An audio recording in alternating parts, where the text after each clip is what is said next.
नहीं भरोसा देही का, विनस जावे छिन माही।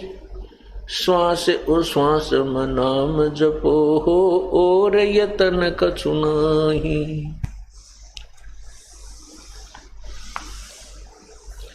सांस उश्वास में नाम जपो, व्यर्था श्वास मत खो। ना जाने इस श्वास को आवण हो कि न हो। भाई पृथ्वी पति चकवे गए, जिनके चक्र चलते। रावण सरीखे कौन गिने, ऐसे गए अनंत।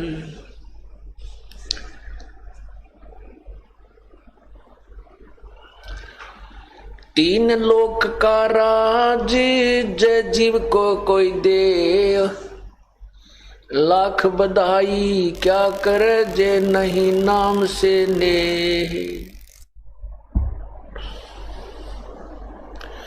कबीरा सब जग निर्धना, धनवंता ना कोए। धनवंता सो जानियो, जिस पर राम नाम धन होवे। राम रटत दारिद्र भलो, टूटी घर की छान। वो कंचन मैल किस काम के, जहाँ भक्ति नहीं भगवान। राम रटत कोड़ी भलो, चू चू पड़े जो चाम। ये सुंदर दे किस काम की, जा मुख नाही नाम।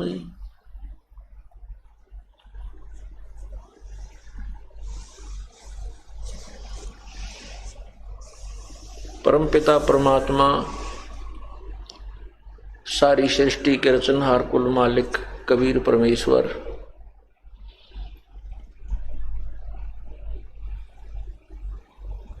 हम काल जाल में फंसी हुई आत्माओं को अपने यथास्थान सतलोक की जानकारी, सतलोक का ज्ञान, उस सुख में स्थान के विषय में जो जानकारी है स्वयं ही बताने के लिए आते हैं। जब वो परमात्मा आते हैं उसमें उनको हम भगवान नहीं मानते।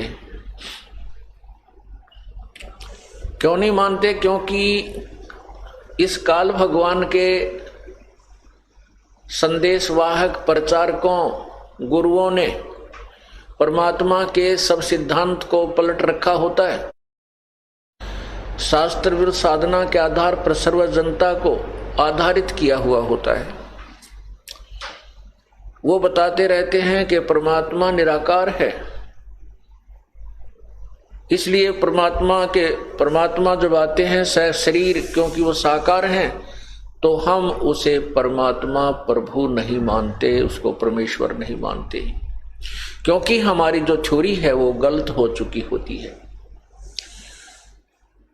आज जितने भी विद्वान हैं, ऋषि महर्षि हुए हैं, या वर्तमान के जितने भी पंथ प्रवर्तक हैं और उसके अनुयायी हैं, वर्तमान में जितने भी संत हैं और उनके अनुयायी हैं, किसी से पूछ लो जो सतलोक की महिमा भी गाते हैं और सतलोक में जाने के लिए प्रेरित भी करते हैं कबीर परमेश्वर के सुने सुनाए ज्ञान के आधार पर, लेकिन सतलोक में वो सतपुरुष को निराकार ही बताते हैं। केवल प्रकाश ही प्रकाश है, चेतन ही चेतन है। वहां आत्मा परमात्मा में ऐसे मिल जाती है जैसे समुद्र में बूंद मिल जाती है। अरे बोले व्यक्तियों, कोई किसी को कहे कि समुद्र में डूब के मर जाओ, किसी का इंटरेस्ट बनेगा? कभी नहीं बनेगा। और ये ऐसा कहना भी मूर्खता है, अर्थात शराबी या कोई नशेड़ी व्यक्ति ही ऐसी स्टेटमेंट दे सकता है, और उसको स्वीकार करने वाले भी नशेड़ी ही हो सकते हैं, नशे में ही हो सकते हैं। नहीं कौन डूब कर मरे? तो सतलोक में परमात्मा साकार है, आत्मा भी साकार है, अर्थात ये वहां जाकर के मानव सदृश शरीर इस जीवात्मा का है, मानव सदृश शरीर भगवान का है, सत्य पुरुष का है। अंतर इतना है, दोनों का मटेरियल भी एक जैसा है, शरीर का मटेरियल भी एक जैसा है, लेकिन इतना अंतर है, परमात्मा का जो प्रकाश है वो अत्यधिक है और इस जीव आत्मा का वहां जो शरीर बनता है उसका प्रकाश 16 सूर्यों जितना है, 16 सूर्यों जितना है। और परमात्मा का एक रोमकूप का सत्यलोक में प्रकाश जो है करोड़ सूर्य करोड़ चांद मिला दे पर उसमें गर्मी ना हो, ऐसी रोशनी एक रोमकूप की है। ये सतलोक की महिमा बताने वाले ये पंथ कबीर परमेश्वर के उस शब्द का भी गुणगान करते हैं। उसी के आधार पर पंथ चला इन्होंने कि कर नैनो दीदार महल में प्यारा है, कर नैनो दीदार महल में प्यारा है। देखो प्रारंभ में परमात्मा कहता है कि आंखों से उस परमात्मा के दर्शन करो, वो शरीर में भगवान है, शरीर बिन सह शरीर भगवान है। महल कौन से महल में? सतलोक में, अपने श्वेत गुम्बज में विराजमान है। आपको एक शब्द सुनाता हूं जिसके ऊपर पूरा एक पंथ चल रहा है और उसकी और भी बहुत सी शाखाएं जिसमें करोड़ों कई करोड़ों की संख्या में अनुयायी अपना जीवन नष्ट कर रहे हैं, मानव जीवन बर्बाद कर रहे हैं। क्या बताया है परमात्मा परमेश्वर कबीर साहब की वाणी है, अमृत वाणी, सौसम वाणी से सौसम वेद का ये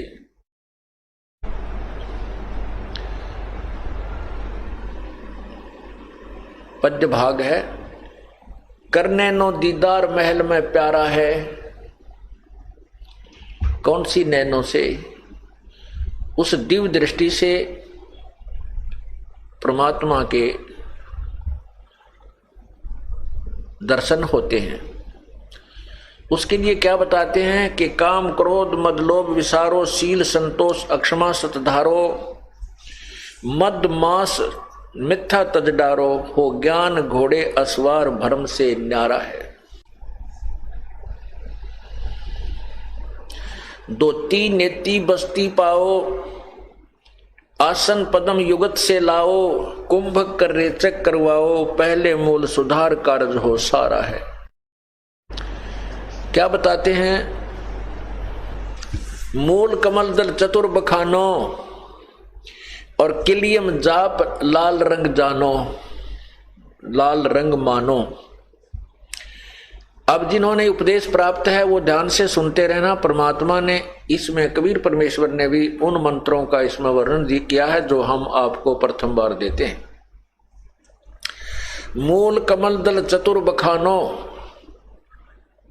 और किलियम जाप लाल रंग जानो, देव गणेश तात रोप्यो थानो, रिद्धि सिद्धि चंवर ढुलारा है।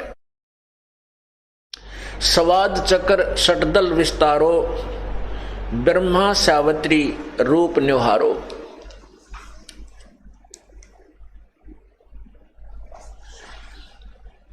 उल्ट नागनी का सिर मारो, तहां शब्द ओंकारा है। नाभि कमल नाभि अष्ट कमल दल साजा, श्वेत सिंहासन विष्णु विराजा। हरियम हरियंग लिखा इसमें, हरियम जाप तास मुझ गाजा मुख गाजा, लक्ष्मी शिव आधारा है। द्वादश कमल हृदय के माही, जंग गौर शिव ध्यान लगाही। सोहम शब्द तहां धुन छाई, और गण कर जय जयकारा है। इसमें कौन कौन से मंत्र आगे हैं? किलियम, मूल कमल, मूल कमल चतुर्दल बखानो। मूल कमल जो है उसमें 4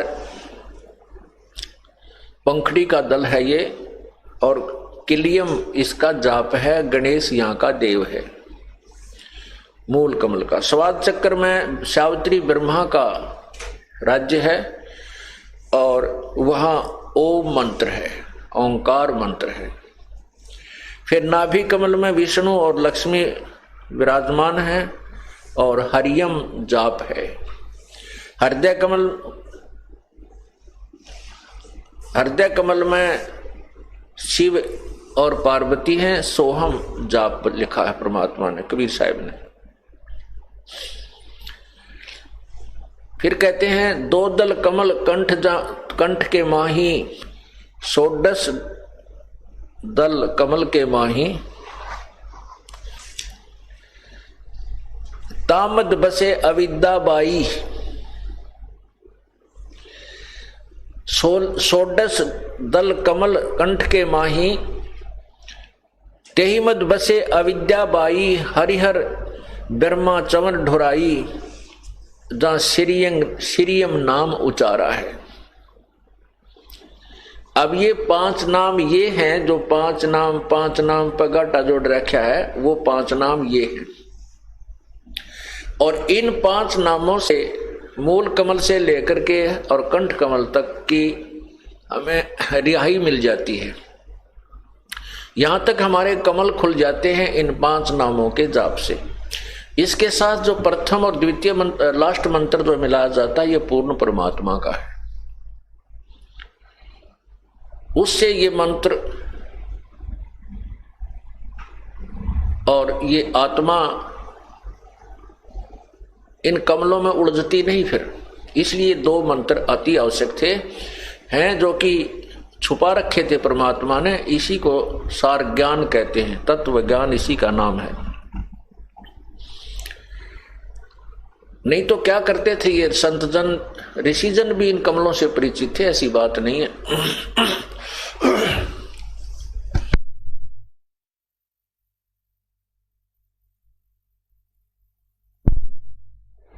ऋषि जन भी इन कमलों से परिचित थे। वो भी अपनी योगी क्रियाएं करके, जैसे पानी पी कर निकालना, इसको गज क्रिया कहते हैं, और एक कपड़ा खा करके 4 कुंगल का 30-35 फुट लंबा पतला सा कपड़े को खा जाते हैं। थोड़ा सा कपड़ा हाथ में पकड़ ले रखे रहते हैं, फिर उसको वापस निकालते हैं, अंदर से कफ वफ साफ कर देते हैं। ये तो एक स्वास्थ्य के लिए योग क्रियाएं होती हैं।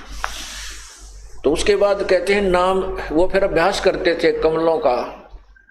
कोई तो प्रथम कमल में ही उलझ जाता था, क्योंकि जब ये कमल, जिसका एक भी कमल खुल गया और उसमें ये आत्मा प्रवेश कर गई, क्योंकि इसके अंदर ये 5 विकार भी साथ हैं। जैसे पहले सत्संग में आपको बताया है कि शब्द स्पर्श रूप रस गंध, ये सभी के सभी प्रत्येक प्राणी में विद्यमान है, बेशक वो साधना कर रहा है। और प्रत्येक कमल के अंदर, कमल मीन एक चैनल है। जैसे एक टीवी में चैनल बने हुए होते हैं, ऐसे हमारे शरीर में चैनल बने हुए हैं। और जौन सा भी चैनल ऑन हो जाएगा, उसमें नाचने गाने, सुरीली आवाज, बड़े सुंदर साज बाज, मनमोहक बाजे बज रहे होते हैं। और वहां पता नहीं किस किस प्रकार के आतिशबाजियां चल रही हैं। उसका नाम होटल है, स्वर्ग है उसका। वहां तो काम ही सारी वही लोग जाते हैं जो कति अपने पैसे ले जाते हैं, और वहां कोई काम नहीं, केवल बकवास देखने में लगे रहते हैं सारा दिन, आनंद मनाने जाते हैं। वो स्वर्ग ऐसा होता है। तो उन्हीं स्वर्गों के द्वार समझो ये। तो जिस भी लोक में, जिस भी कमल से के खुल जाने से आपका चैनल ऑन हो गया, तो आपको उस लोक में जो भी हो रही है, नाचना गाना, कित और बकवादें, कहीं कुछ हो रहा है, कहीं झरने बह रहे हैं, सुंदर प्रकृति है, अच्छे बाग बगीचे, वहां भ्रमण कर रहे हैं, तो ऐसे ये आत्मा वहां जाकर के उससे बाहर निकलने को तैयार नहीं होती। और फिर वहां अपने विकारों वश, क्योंकि काल भगवान ने बड़ा उलझा रखा है इस जीव को। प्रत्येक स्वर्ग में अप्सराएं हैं और सुंदर देव हैं। स्त्री की आत्मा जाती है तो सुंदर देवों को देख करके उनके साथ वहां एंटेंगल हो जाती है, और पुरुष की आत्मा जाती है तो उन अप्सराओं को देखकर वहीं उलझ पुलझ होकर के फिर वहां उनको उनके किए हुए कर्माधार पर, जैसे किसी ने किलियम जाप किया उसके आधार से गणेश के लोक में कोई गण बना दिया जाएगा, और जिसने ओम जाप किया हुआ है और उसका चैनल ऑन हो गया ब्रह्मा जी वाला अर्थात स्वाद कमल, तो उसमें चला जाएगा। वहां जाकर के फिर अपने ही कमाई से वो कोई वहां देव बन जाता है। इसलिए ये प्रथम और लास्ट मंत्र जो है इसके साथ मिलाया जाता है कि ये फिर इधर उधर डगबग नहीं होने देगा आपको उन कमलों में भ्रमित नहीं होने देगा, आपकी बुद्धि पर पत्थर नहीं गिरने देंगे ये दोनों मंत्र। इनकी कमाई आपको आगे उठाए चलेगी। जैसे जो पंथ ये 5 नाम देता है, वो कौन से मंत्र देता है? ओंकार, निरंकार, ज्योति, निरंजन, सोहम और सत्यनाम। जबकि और वो कहते हैं कि यही प्रमाण गुरु ग्रंथ साहिब में है, जबकि गुरु ग्रंथ साहिब में कोई क्लियर स्पष्ट नहीं लिखा है, केवल 5 नाम अवश्य लिखा है और 5 धुन भी लिखा है, 5 धुनात्मक शब्द भी लिखा है, 5 धुनात्मक। तो ये 5 नाम वास्तव में ये हैं जो हमारे मूल कमल से लेकर कंठ कमल तक खोलते हैं। इससे ऊपर 2 कमल और हैं, एक त्रिकुटी कमल और फिर सहस्रार कमल। तो ऐसे इसमें 7 कमल हैं।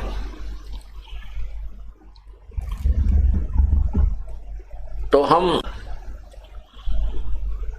जो प्रसंग चल रहा है कि ये 5 नाम की कमाई हम करेंगे तो हम कंठ कमल तक बरी हो जाएंगे, फरी हो जाएंगे, हम ऋण मुक्त हो जाएंगे और ये देवता हमें रोकेंगे नहीं, क्योंकि इनका जो कर्ज होगा, जो ऋण होगा, वो लोन हम चुका देंगे इन मंत्रों से।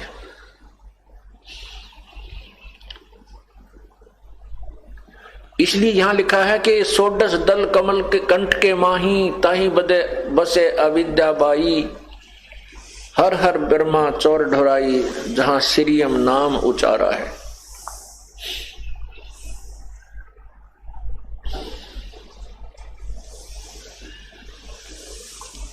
फिर लिखा कि ता पर कंज कमल है भाई, बग भंवर दो रूप लखाई, निज मन करता जहां वहां ठकुराई, सो नैनन पिछुआरा है।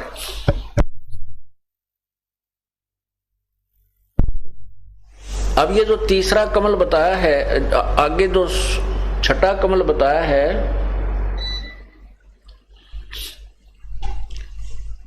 इसके विषय में लिखा है कि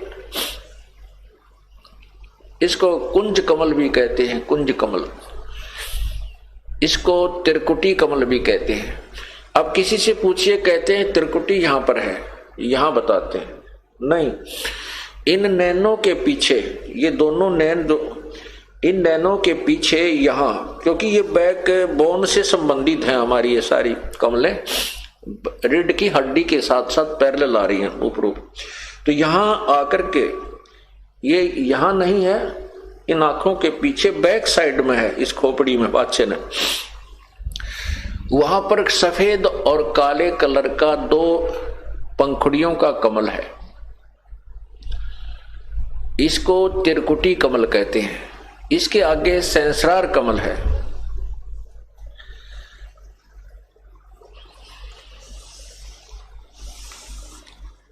अब क्या बताते हैं कि ये आगे लिखा है कि कमलन भेद किया निर्वारा, यह सब रचना पिंड मंझारा, सत्संग कर सतगुर सिर धारा, वहां सतनाम उचारा है। ओए होए,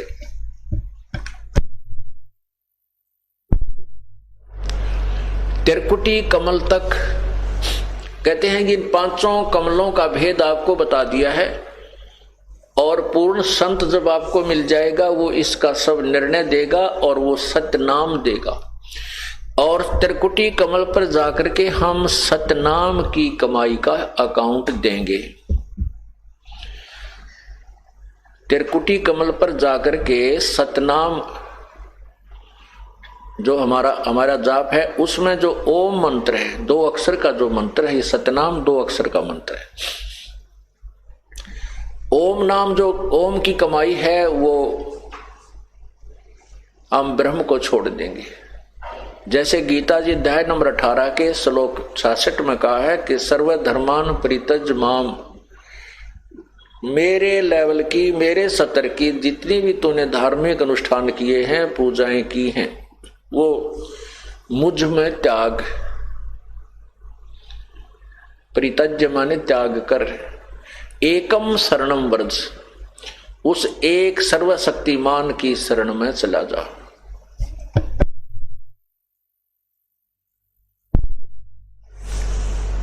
अहम तवा सर्व पापेभ्य मोक्षामि मा शुच, मैं तुझे सब पाप कर्मों से मुक्त कर दूंगा, तू चिंता मत कर। ओम नाम की कमाई, जो सतनाम में 2 मंत्र हैं, एक ओम और तत्, सांकेतिक है जो केवल उपदेशी को बताया जाता है। ओम नाम के जाप की कमाई हम त्रिकुटी पर इस काल भगवान को दे देंगे, फिर ये हमें आगे जाने देगा। और जो तत् मंत्र है सतनाम में ओम और तत्, तत् ये सांकेतिक है। इस तत् नाम की कमाई हमारे को परब्रह्म के लोकों से पार करेगी, परब्रह्म के लोक से पार करेगी, क्योंकि हमने उसके लोक के अंदर से जाना है।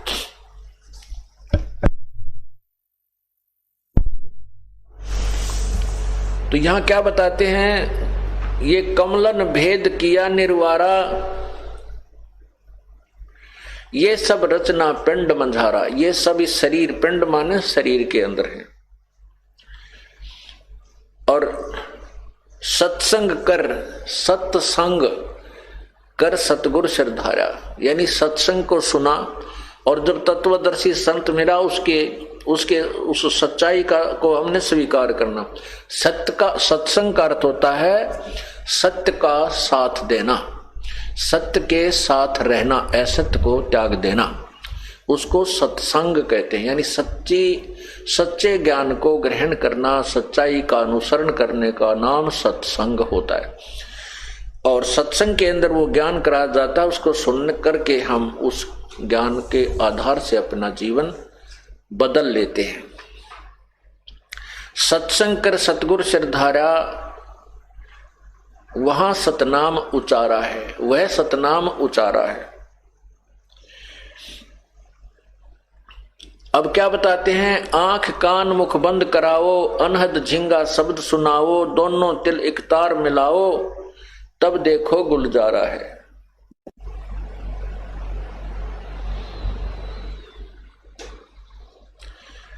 आगे कहा है कि चंद सुर एक घर लाओ, सुषमन से ती ध्यान लगाओ, त्रिवेणी के सिंध समाओ, भौर उतर चल पा रहा है। घंटा शंख सुनो धुन दोई, सेंस कमल दल जगमग होई, तामद करता निरखो सोई, बंक नाल धस पा रहा है। डाकनी साकनी बहु किलकारें, जम किंकर धर्म दूत हकारें हंकारें, सत नाम सुन भाग्य सारे, जब सतगुरु नाम उचारा है। गगन मंडल विच उर्दमुख कुइया, गुरुमुख साधु भर पिया, नुगरे प्यासे मरे बिन किया, जाके ही ये अंधियारा है। त्रिकुटी महल में विद्या सारा, गनहर गर्जे बजे नगारा, लाल बरन सूरज उजियारा, चतुर कमल मज शब्द ओंकारा है। साध सोई जिन ये गढ़ लीना, 9 दरवाजे प्रगट चीना, 10वां खोल जाए जिन दीना, जहां कुलफ रहा मारा है। आगे सेत सुन है भाई, मान सरोवर पैठ अन्हाई, हंसन मिल हंसा हो जाई, और मिले जो अमी आहारा है। किंगरी सारंग बजे सितारा, अक्षर ब्रह्म सुन दरबारा, द्वादश भानु हंस उजियारा, सटदल कमल मंझार शब्द निरंकारा, महासुन सिंध विस्मी घाटी, बिन सतगुर पावे नहीं बाटी, व्याघ्र सिंह सर्प बहु काटी, और तहां सहज अचिंत पसारा है। सटदल अष्टदल कमल पार ब्रह्म भाई, दहने द्वादश अचिंत रहाई, बामें 10 दल सहज समाई, यो कमलन निर्वारा है। कहते हैं 5 ब्रह्म और 5 अंड बीनो, 5 ब्रह्मनी अक्षर चीनो, 4 मुकाम गुप्त तह कीनो, जामद बंदीवान दरबारा है। 2 पर्वत के मध्य चंद निहारो, बहर गुफा संत पुकारो, हंसा करते केल अपारो, तहां गुरुवन दरबारा है। सहज 88 दीप रचाए, हीरे पन्ने महल जड़ाए, मुरली बजत अखंड सदाए, तहां सोहम झनकारा है। सोहम हद तजी जब भाई, सतलोक की हद पुन आई, उठत सुगंध महा अधिकाई, जाको वार न पारा है। षोडश भानु हंस को रूपा, पहले बताया है 12 सूर्य के तुल्य, और अब बताए हैं वो पहले की सतिथि। अब बताते हैं षोडश भानु हंस को रूपा, बिना सद्दुन बजे अनूपा, हंसा कर चंवर सिर भूपा, हंसा करत चंवर सिर भूपा, सत्य पुरुष दरबारा है। अब क्या यहाँ जो दास आपको लाना चाहता था, अब इसको इतना ही बताना चाहेंगे कि यहाँ षोडश भानु हंस को रूपा, सतलोक में ये जीवात्मा हंस हो जाती है। हंस उसे कहते हैं जो दूध और पानी छान लेता है। हंस एक पक्षी होता है और उसमें एक क्वालिटी होती है, गुण होता है कि यदि वो किसी सरोवर तालाब पर है तो मच्छी नहीं खाएगा चाहे भूखा मर जाए, वो कीड़े मकोड़े नहीं खाएगा, वो घोंघे नहीं खाता, वो केवल मोती खाता है। और उस जैसा ही एक बुगला होता है, सेम टू सेम, और वो बुगला वहां पर मच्छी खाता है, ये पहचान होती है हंस और बुगले की। मनुष्य सभी हैं, लेकिन जो हंस अर्थात भक्त हैं वो बीड़ी शराब मांस तमाकू चोरी ठगी आदि रूप हैं, ये घोंघे नहीं खाते, ये कीड़े मकोड़े नहीं खाते, ये केवल राम नाम के मोती खाते हैं। और हंस उसे कहते हैं, हंस के सामने दूध में पानी डालकर रख दीजिए, उसमें ऐसा गुण है कि वो चोंच डबोते ही दूध अलग हो जाएगा और पानी को वो चूसता, दूध को पी जाएगा और जल को छोड़ देता है, बिल्कुल क्लियर कर देता है, उसको हंस कहते हैं। ऐसे ही वो पुण्यात्मा जो सभी बुराइयों से दूर होकर के सतलोक पहुंच जाते हैं, उनको हंस आत्मा कहा जाता है। तो वहां जाकर के इस आत्मा का मनुष्य जैसा शरीर है और षोडश भानु 16 सूर्य जैसा इसका तेज रूप हो जाता है, प्रकाश हो जाता है। षोडश भानु हंस को रूपा और बिना सद्दुन बजे अनूपा, हंसा करत चंवर सिर भूपा। ओए होए, कहते वहां जाकर के उस भूप यानी भगवान, उस भूप माने राजा, उस राजा के ऊपर, अपने सतलोक के मालिक के ऊपर, सतपुरुष के ऊपर ये यहां से गए हुए हंस भक्त या आत्मा चवर करते हैं। अब चवर किस पे करते हैं? साकार पे साकार चवर करता है, निराकार पे चवर, और निराकार करेगा क्या?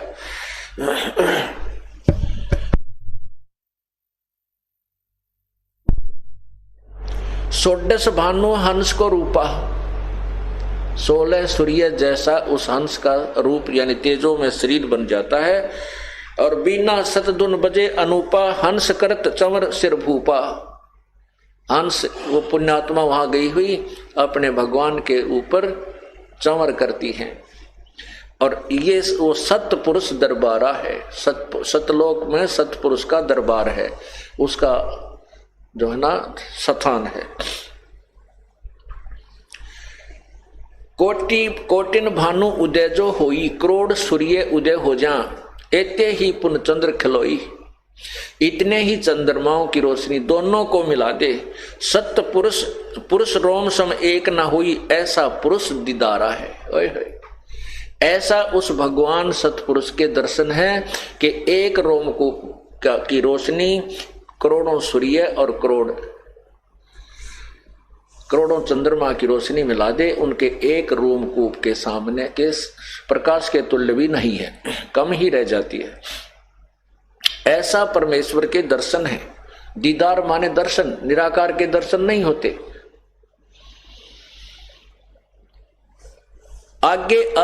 आगे अलख लोक है भाई, सतलोक से आगे अलख लोक है, फिर अगम लोक है, फिर अनामी लोक है, अकह लोक है।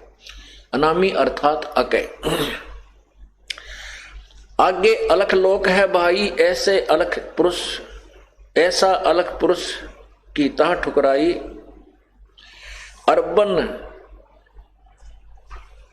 अर्बन सूर रोम सम नाही, ऐसा अलख दिदारा है।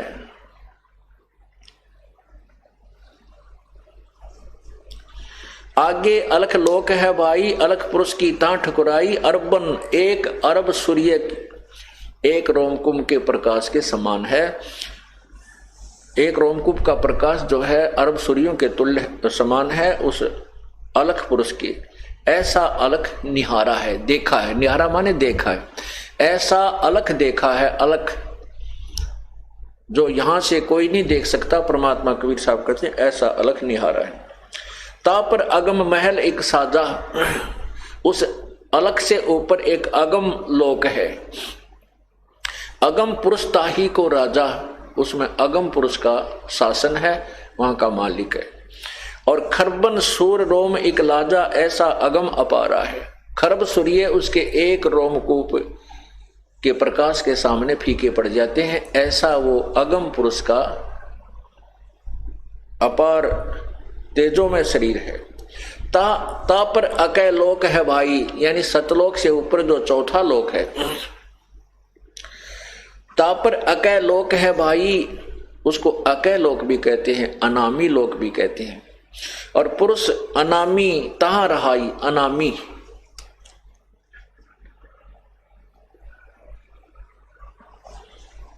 जो पहुंचे जानेगा वाही, वो कहन सुनन से न्यारा है। अब कहते हैं काया भेद किया निर्वारा। अब देखो निचोड़ कर दिया इस पूरे शब्द का। काया भेद किया निर्वारा, ये सब रचना पिंड मझारा।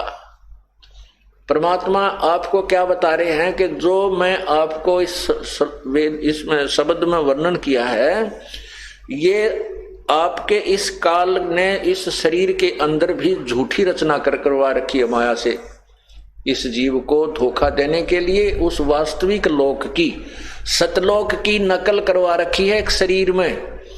और इस जीव को धोखा देने के लिए काल को पता था कि वो परमात्मा अपना उसको तत्वदर्शी संत भेजेगा, क्योंकि परमात्मा ने स्वयं आकर भी ये सारा ज्ञान बताया है। तो उससे पहले ही उसने झूठे लोक यहां बना दिए। ब्रह्मलोक के अंदर नकली सतलोक, अलखलोक, अगमलोक और अनामी लोक की रचना करवा रखी है।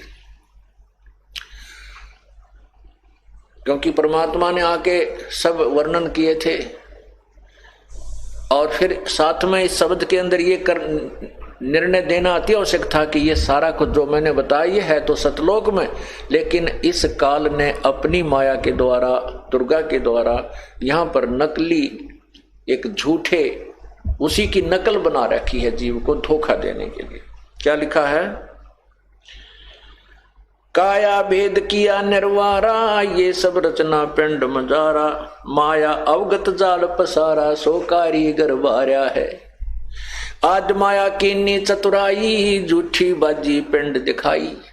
वह झूठी बाजी, झूठी नकल इस शरीर में बना दी। आज माया, इस दुर्गा ने आज माया कीनी चतुराई, झूठी बाजी पिंड दिखाई। अवगत रचना रची अंड माही, ताका प्रतिबिंब डारा है।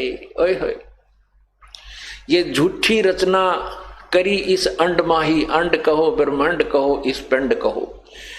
ये ब्रह्मांड जो है पूरा एक अंडे के समान इलिपिकल शेप में है, और उस ब्रह्मांड में जो कुछ है वो सारा का सारा इस शरीर के अंदर है। इस शरीर में चैनल बने हुए हैं। इस ब्रह्मांड को अंड भी कहते हैं और इस शरीर को पिंड भी कहते हैं। तो यह क्या बताते हैं? आज माया कीनी चतुराई, झूठी बाजी पिंड दिखाई। इस शरीर में बना दी।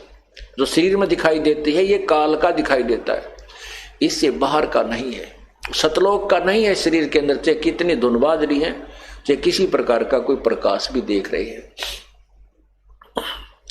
अवगत रचना रची अंडमाही, ताका प्रतिबिंब डारा है। ताका प्रतिबिंब यानी उसकी नकल बनाई है, शब्द विहंगम चाल हमारी, कहें कबीर सतगुरु दे तारी। खुले कपाट शब्द जनकारी, पिंड अंड के पार स्वदेश हमारा है। ओए होए, इस अंड और पिंड, इस शरीर के बाहर हमारा देश है, हमारा लोक है। और इससे बाहर जो धुन अलग है, वो धुन जो इस शरीर से बाहर होने पर न सुनाई देती है, जब तक इस शरीर में है वो परमेश्वर सतलोक की झनक आपको नहीं सुनेगी। वो सुनेगी जब पूर्ण परमात्मा का जो सारनाम आपको मिल जाएगा, उसके बाद आपको सुनेगी।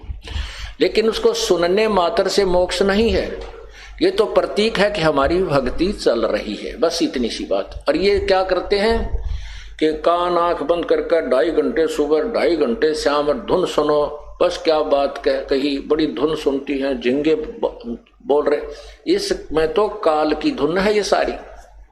हमने तो इसे अज्ञ की सतलोक की धुन सुन ली। अब क्या बताते हैं, शब्द विहंगम चाल हमारी, कहें कबीर सतगुरु दे तारी। खुले कपाट शब्द झनकारी, अंड और पिंड के पार स्वदेश हमारा है। परमात्मा ने स्पष्ट कर दिया कि जो भी धुन आप सुनते हो शरीर में आंख कान बंद करके, ये तो काल की धुन है।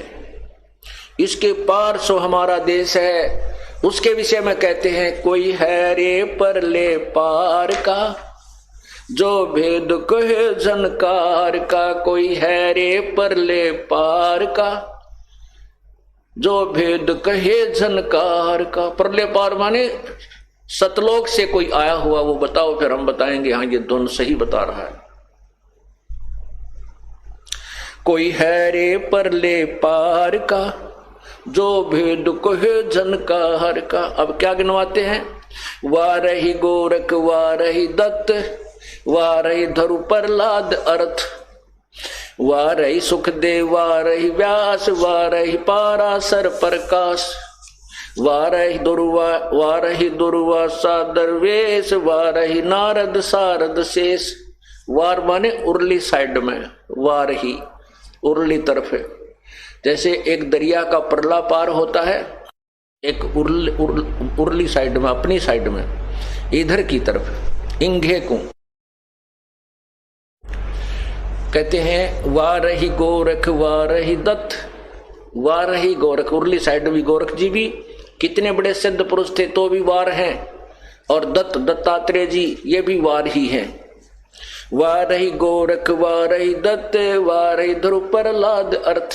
ध्रुव और प्रहलाद भी उर्ली पार है, इस अंड में ही है, काल के जाल में ही है, इससे बाहर नहीं है। वाह रही गोरख वाह रही दत्त, वाह रही ध्रुव प्रहलाद अर्थ, वाह रही गो सुखदेव वाह रही व्यास, वाह रही पाराशर प्रकाश, वाह रही दुर्वासा दरवेश, वाह रही नारद सारद शेष, वाह रही भरतरी गोपी चंद, वाह रही सनक सनंदन बंद, वाह रही ब्रह्मा वाह रही इंद, वाह रही शेष कला गोविंद। गोपी चंद भरतरी जैसे भी जिनको हम कहते तो मुक्त हो गए, नहीं, चौथी मुक्ति प्राप्त है। और चौथी मुक्ति प्राप्त प्राणी भी दोबारा 84 लाख योनियों में आते हैं। वाह रही भरतरी गोपी चंद, वाह रही सनक सनंदन बंद, वाह रही ब्रह्मा वाह रही इंद्र, वाह रही शेष कला गोविंद। 1000 कला का भगवान यु काल ज्योति निरंजन भी उर्ली तरफ ही है। वाह रही शिव शंकर जो शंभ, यो शिव जी शिव भगवान भी कहते, शिव शंकर भी उर्ली तरफ है। वाह रही शिव शंकर जो शंभ, वाह रही धर्म राय आरंभ, वाह रही धर्म राय धर धीर, परम धाम पहुंचे कबीर। परम धाम यानी परली तरफ तो केवल एक कबीर साहब पहुंचे, और या उन्हीं के अनुयायी जो जिनको उन्होंने नाम दिया वो गए। रग यदुश्याम अथर्व वेद, परम धाम नहीं लया वेद। ऋग्वेद यजुर्वेद श्यामवेद और अथर्ववेद, इनमें जो वर्णित विधि है उसके अनुसार साधना करने वालों को भी परले पार का ज्ञान नहीं है। रग यजुर श्याम अथर्वेद परम धाम नहीं लहा वेद। अलल पंख अगाध भेव जैसे कुंज सुरती सेव। वार पार था थे हाने था गरीबदास निर्गुण निगाह।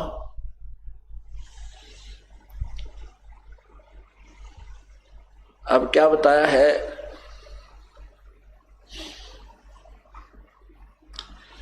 कि कोई हैरे परले पार का जो भेद कहे, उस जनकार का जो धुनात्मक सब धुन सुन पर जो घाटा जोड़ रखा था इन्होंने, जो ये 5 नाम देने वाले, या फिर एक और पंथ है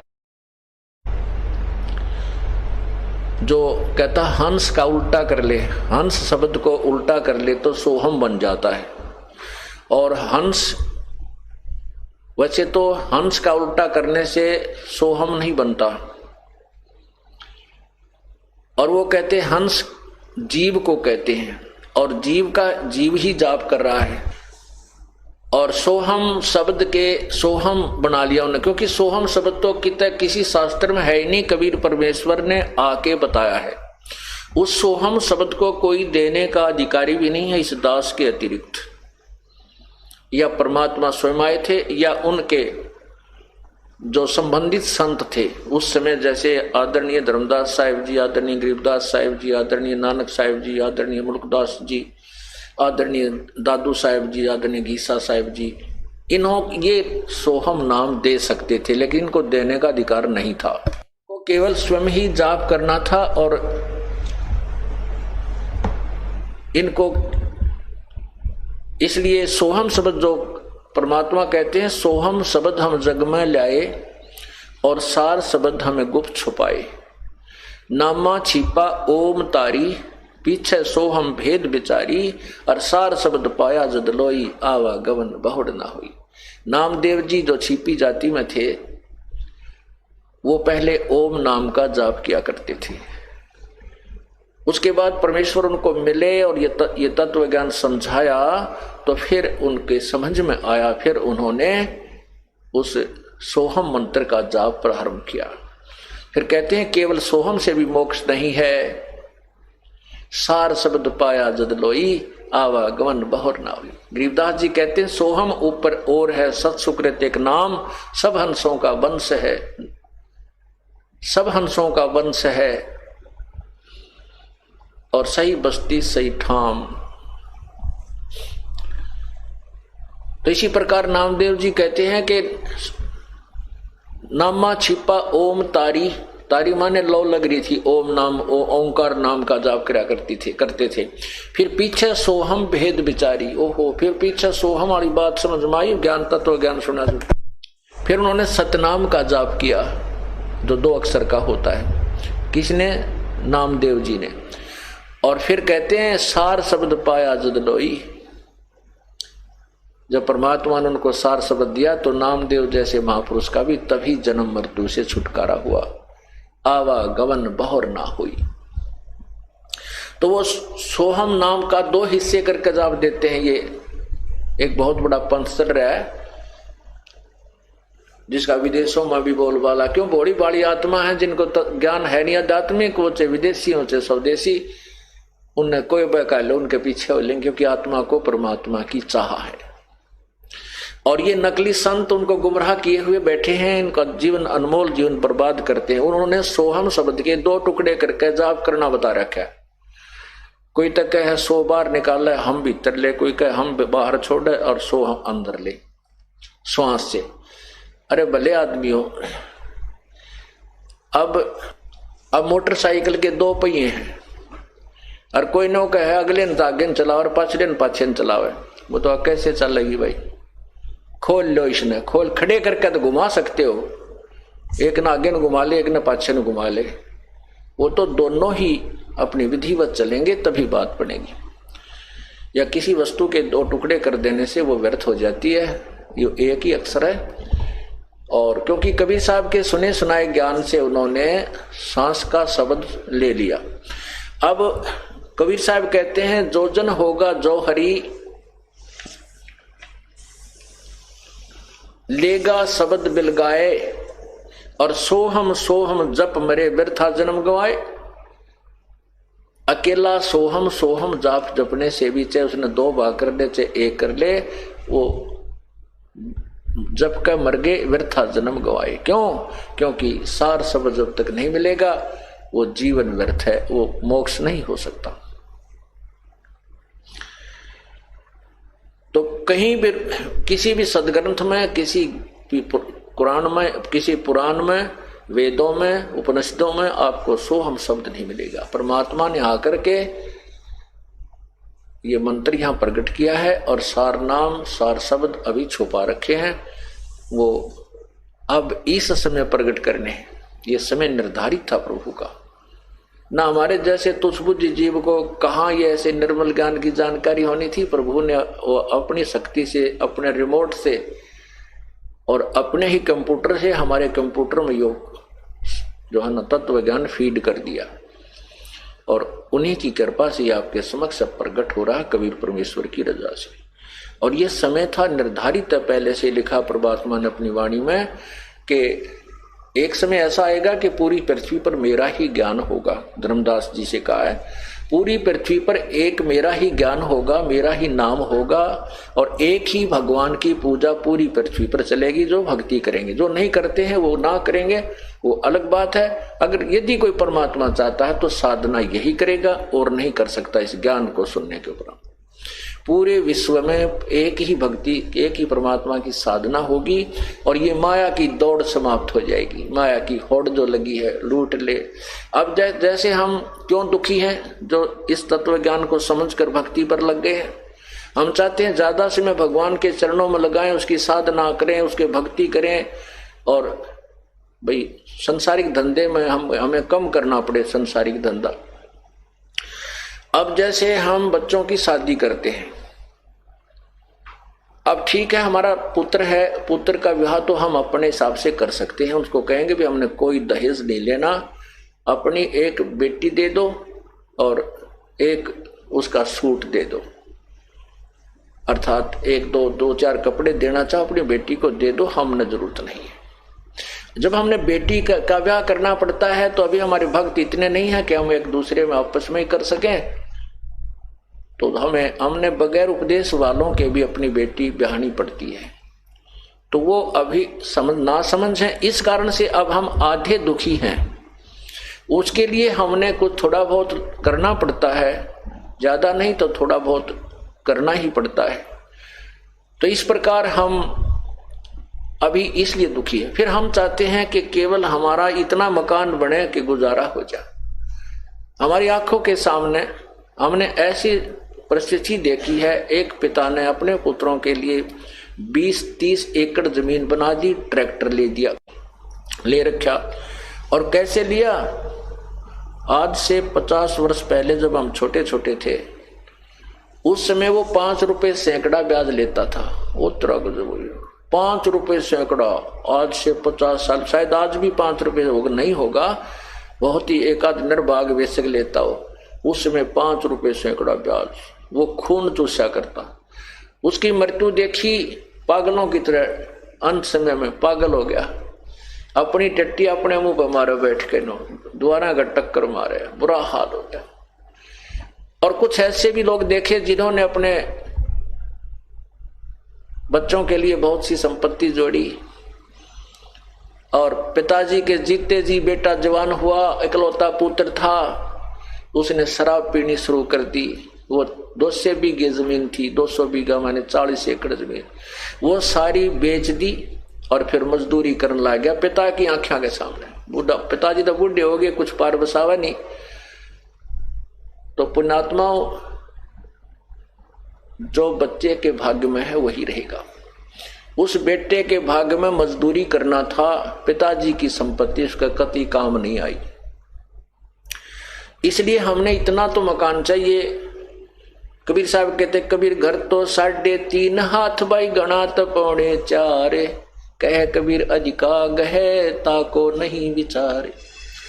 घर तो 3.5 हाथ का, अर्थात अपना एक 4 पाई आ जा, और गणा तो 4.25 है। इससे ज्यादा को चाह करता है तो कहते हैं उसको फिर कोई ज्ञान समझ में नहीं आ रहा। भाव ये है परमात्मा कहने का कि आवश्यकता अनुसार मकान बना ले, उससे ज्यादा होड़ मत कर। तो ज्यादा एक दूसरे को देख के उसने कोठी बना ली, आपके पास 2-4 लाख का ब्योंत हो गया, दूसरे ने 8 लाख की बनाई है, तो आप भी न सोचोगे जब तक ज्ञान नहीं है कि 2-4 लाख कर्जा से परिस्थिति 21 कोठी गाड़ू जब मेरी इज्जत बनेगी। वो 5-4 लाख रुपए कर्जा हो जाए, वो कर्जा मकान का उतर के देना, लोग पीछे पीछे और टेंशन बनी रहे, ना भक्ति कर सकते कि वह मृत्यु हो जाए, उसको ठीक में कुत्ता बन के उसको ठीक है पिछली साइड में बैठेगा, अंदर कोई नहीं बढ़ने दे, प्रवेश नहीं होने देगा उसको। तो इसलिए हम आधे दुखी इस प्रकार हैं, एक दूसरे ने देखकर माया जोड़न की होड़ लगाई हुई है।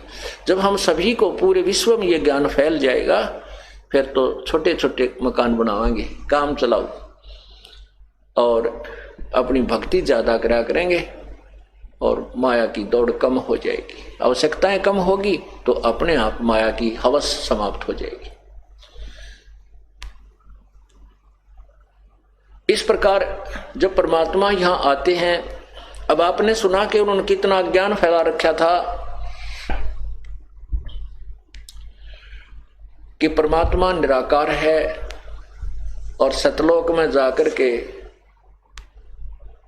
वो प्राणी परमात्मा में लीन हो जाता है, जैसे समुद्र बूंद में हो जाती, बूंद समुद्र में मिल जाती है। नहीं, ऐसा कुछ नहीं है। अगर ऐसा है तो फिर वहां जाने का कोई फायदा नहीं है। हम भगवान के लिए भटकते फिर रहे हैं, परमात्मा मिले, उनके दर्शन करें, उनको देखें, उसको देखने से हमें आनंद आएगा, और वो कहें वहां है नहीं तो फिर वही क्या फायदा, कौन इंटरेस्ट बनाएगा। अब लड़की की सगाई कर रहे हैं और लड़की को कहे कि तेरा दुल्हा तो है नहीं, वो तो निराकार है, तो बता क्या इंटरेस्ट बनेगा शादी का। उधर से लड़के ने कहा कि तेरी पत्नी तो है नहीं भाई, वो तो निराकार है, ब्याह करवा ले, तो फिर ब्याह क्या तो करवावे जब लड़की निराकार है। ऐसी बेहुदी थ्योरी लोगों ने बना करके हमें मिसगाइड किया हुआ है। तो वहां परमात्मा है, हमरे ही उनिहार है, हमारा सृजनहार, हमारा भगवान हमारे स्वरूप में है। यही पवित्र बाइबल में लिखा है कि परमात्मा ने मनुष्य को अपने ही स्वरूप के अनुसार बनाया है, नर और नारी करके उनकी सृष्टि की है। इति सिद्धम परमात्मा सहशरीर है और मनुष्य सदृश है। जैसा कि कल आपको यजुर्वेद अध्याय नंबर 5 के मंत्र 1 में स्पष्ट किया था कि अग्ने तनुरसी विष्णुवेत्वा सोमस्य तनुरसी, 2 बार लिखा है वेद में कि परमात्मा सहशरीर है। उस परमेश्वर का सबका पालन करने के लिए अर्थात सबकी संभाल करने के लिए, यहाँ अपना यथार्थ ज्ञान देने के लिए, अतिथि रूप में आने के लिए भी उसका शरीर है, वो सहशरीर ही आता है और सहशरीर ही जाता। अतिथि माने अचानक कभी भी आ जाए, जिसकी को आने की तिथि यानी दिन निर्धारित ना हो, उसको अतिथि कहते हैं, मेहमान भी कह देते हैं। मेहमान उसे कहते हैं जो कुछ समय के लिए रुकता है। तो परमात्मा यहाँ कुछ समय आते हैं। 120 वर्ष काशी में कबीर जुलाहा रूप में आए थे, अतिथि रूप में, और सहशरीर आए थे, सहशरीर चले गए थे। वो स्वयंभू हैं, उनके कोई माता पिता नहीं है।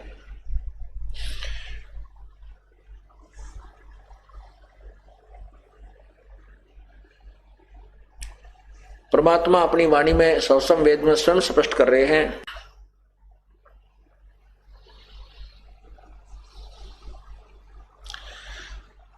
अवधो अवगत से चल आए, कोई मेरा भेद मर्म नहीं पाया। ना मेरा जन्म ना गर्भ बसेरा, बालक बन दिखलाया, काशी नगर जल कमल पडेरा, तहां जुलाहे न पाया। ना मेरा जन्म ना गर्भ बसेरा, बालक हो दिखलाया, काशी नगर जल कमल पडेरा, तहां जुलाहे न पाया। मात पिता मेरे कछु नाही, ना मेरे घर दासी, जुलाहे का सुत आन कहाया, जगत कर मेरी हंसी। मात पिता मेरे कछु नाही, ना मेरे घर दासी, जुलाहे का सुत आन कहाया, जगत करे मेरी हंसी। 5 तत्व का धड़ नहीं मेरे, जानू ज्ञान अपारा, वो सत स्वरूपी नाम साहेब का, ओहे नाम हमारा। पांच तत्व का धड़ नहीं मेरे जानो ज्ञान अपारा, सत्य स्वरूपी नाम साहिब का सोए नाम हमारा। अधर द्वीप गगन गुफा में ता निज वस्तु सारा, ये ज्योत स्वरूपी अलख निरंजन धरता ध्यान हमारा। ज्योत स्वरूपी अलख निरंजन, ये काल भी कहते हैं, ये जो ब्रह्मा विष्णु महेश का पिता भी मेरा ध्यान धरता है, मेरी तप करके मेरे से अपने ये 21 ब्रह्मांड चलाने के लिए और शक्ति प्राप्त करता है। ज्योत स्वरूपी अलख निरंजन धरता ध्यान हमारा, अदर दीप गगन गुफा में तानिज वस्तु सारा, ज्योत स्वरूपी अलख निरंजन भी धरता ध्यान हमारा। हाड चाम लहू ना मेरे कोई जाने सतनाम उपासी, तारण तरण अभय पद दाता मैं हूं कबीर अविनाशी। मैं वही कबीर परमात्मा अविनाशी हूं जिसके मारने में कोई समर्थ नहीं है। क्या बताते हैं कि अवधू गोरखनाथ जी से कहते हैं कि हे अवधूत, मैं गोरखनाथ जी ने पूछा था आप कौन हो, फिर ऐसे कौन से लोग से आए हो, हमने तो आज तक आपके बारे में ऐसे ज्ञान के विषय में कभी नहीं सुना, आप कौन हैं, कहाँ से आए हो, आपके माता पिता कौन हैं। तो बताते हैं अवधू अवगत से चलाए, अवगत जिसको जिस स्थान पर परमात्मा है उस वहां पर रहता है, वो किसी के सामने प्रत्यक्ष नहीं हो पाता, यहां से कोई देख नहीं सकता, इसलिए उसे अव्यक्त कहते हैं। अव्यक्त की डेफिनेशन होती है जैसे बादलों के पीछे सूर्य हो और हमें दिखाई नहीं देता लेकिन वो विद्यमान है, और बादल हट जाने पर वो जो का त्यों दिखाई देता, इसलिए अव्यक्त कहते हैं। जिसे हम नहीं देख सकते उसको अव्यक्त कहते हैं। निराकार अन्य वस्तु होती है, अव्यक्त और चीज होती है। अन्य अव्यक्त का अर्थ और होता है, जैसे अभी आपको डिफाइन किया। तो कहते हैं उस अवगत से चले आए, उस अव्यक्त स्थान से आए हैं हम, जहां तुम्हारे किसी भी साधक की दृष्टि नहीं जा सकती, तुम्हारी दिव्य दृष्टि भी वहां तक नहीं पहुंच सकती। दिव्य दृष्टि मेन एक दूरबीन समझो, दूरबीन की अपनी अपनी जो है ये सूक्ष्मदर्शी जिसे कहते हैं, उसकी अपनी रेंज होती है, कुछ इतने स्थान तक देख सकती है, इतने डिस्टेंस तक देख सकती है। तो इसलिए किसी भी ऋषि महर्षि और ब्रह्मा विष्णु महेश की दिव्य दृष्टि उस सतलोक को नहीं देख सकती, ये तो ब्रह्मलोक को भी नहीं देख सकते जहां पर ये ज्योति निरंजन रहता है। तो वो सतलोक में कहते हैं अवधू अवगत से चलाए, मेरा कोई भेद मरहम नहीं पाया, और ना मेरा जन्म ना गर्भ बसेरा, मैं तो बालक बन दिखलाया, ना मेरा जन्म हुआ ना मैं किसी माँ के गर्भ में रहा। और काशी नगर जल कमल पर डेरा, काशी में लहर तारा तालाब के ऊपर एक कमल के फूल के ऊपर मैंने अपना डेरा डाला था, और वहां जुलाहे न पाया, वहां एक जुलाहा मुझे ले आया। मात पिता मेरे कुछ ना ही, ना मेरे घर दासी, मेरे कोई माँ बाप नहीं है, नीरू नीमा मेरे माता पिता नहीं है, और ना ही मैंने कोई विवाह किया है, मेरी कोई स्त्री नहीं है, दासी मेरे कोई पत्नी नहीं है। और जुलाहे का सुत आन कहाया, ये जगत करे मेरी आसी। अब क्योंकि परमात्मा के भक्त जिनको इतना सुख हुआ था वो कहा करते भगवान आए हैं, परमात्मा आए हैं ये, और लोग हंसी करा करते, दूसरे जिनको ज्ञान नहीं था मजाक करा करते, देखिए मूर्ख हो रे, इस दुल्हे को दानक को भगवान कहते हैं लोग मेरी हंसी करते हैं।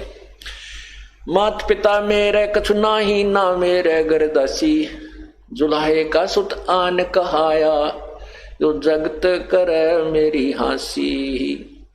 भाई पांच तत्व का धड़ नहीं मेरा मैं जानो ज्ञान अपारा, जो सत्य स्वरूपी नाम साहिब का सोए नाम हमारा।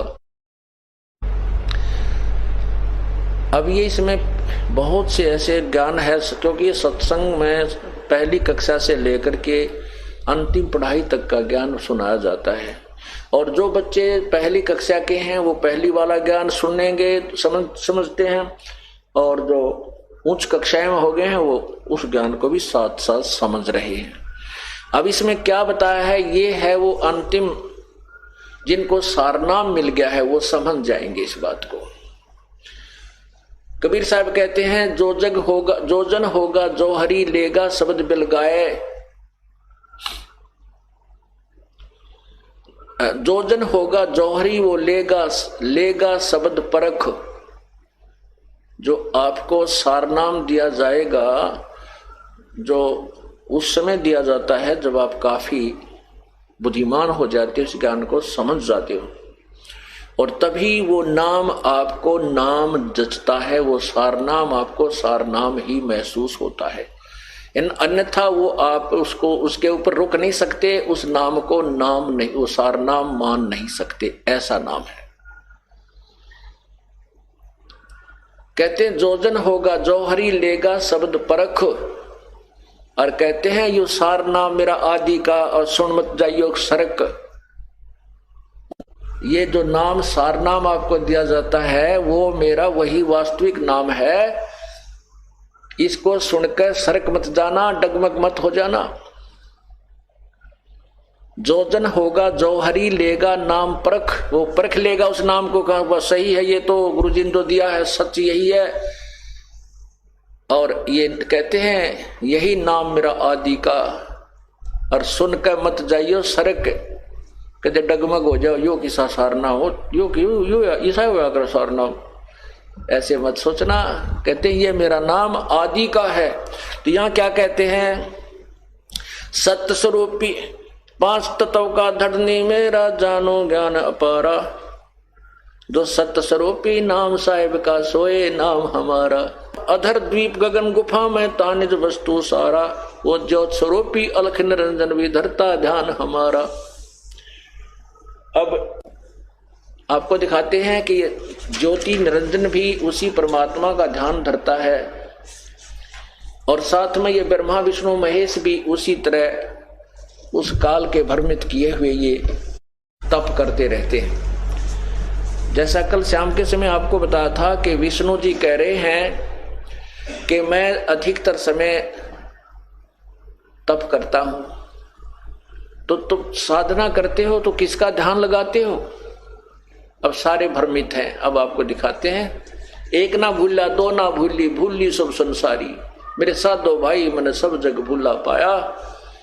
इसी भूल में ब्रह्मा भूला, इसी भूल में विष्णु शिव जी, ये सारे कहते हैं वो ज्ञान ही नहीं, हुआ बाई का बोलते रहते हैं, क्योंकि तत्व ज्ञान से अपरिचित है। ये दास नहीं कह रहा, परमात्मा कबीर जी कह रहे हैं, और कबीर जी का प्रमाण ये अपने सदग्रंथ देवी भागवत महापुराण भी कर रही है। इसको देखिए, यह है श्रीमद् देवी भागवत,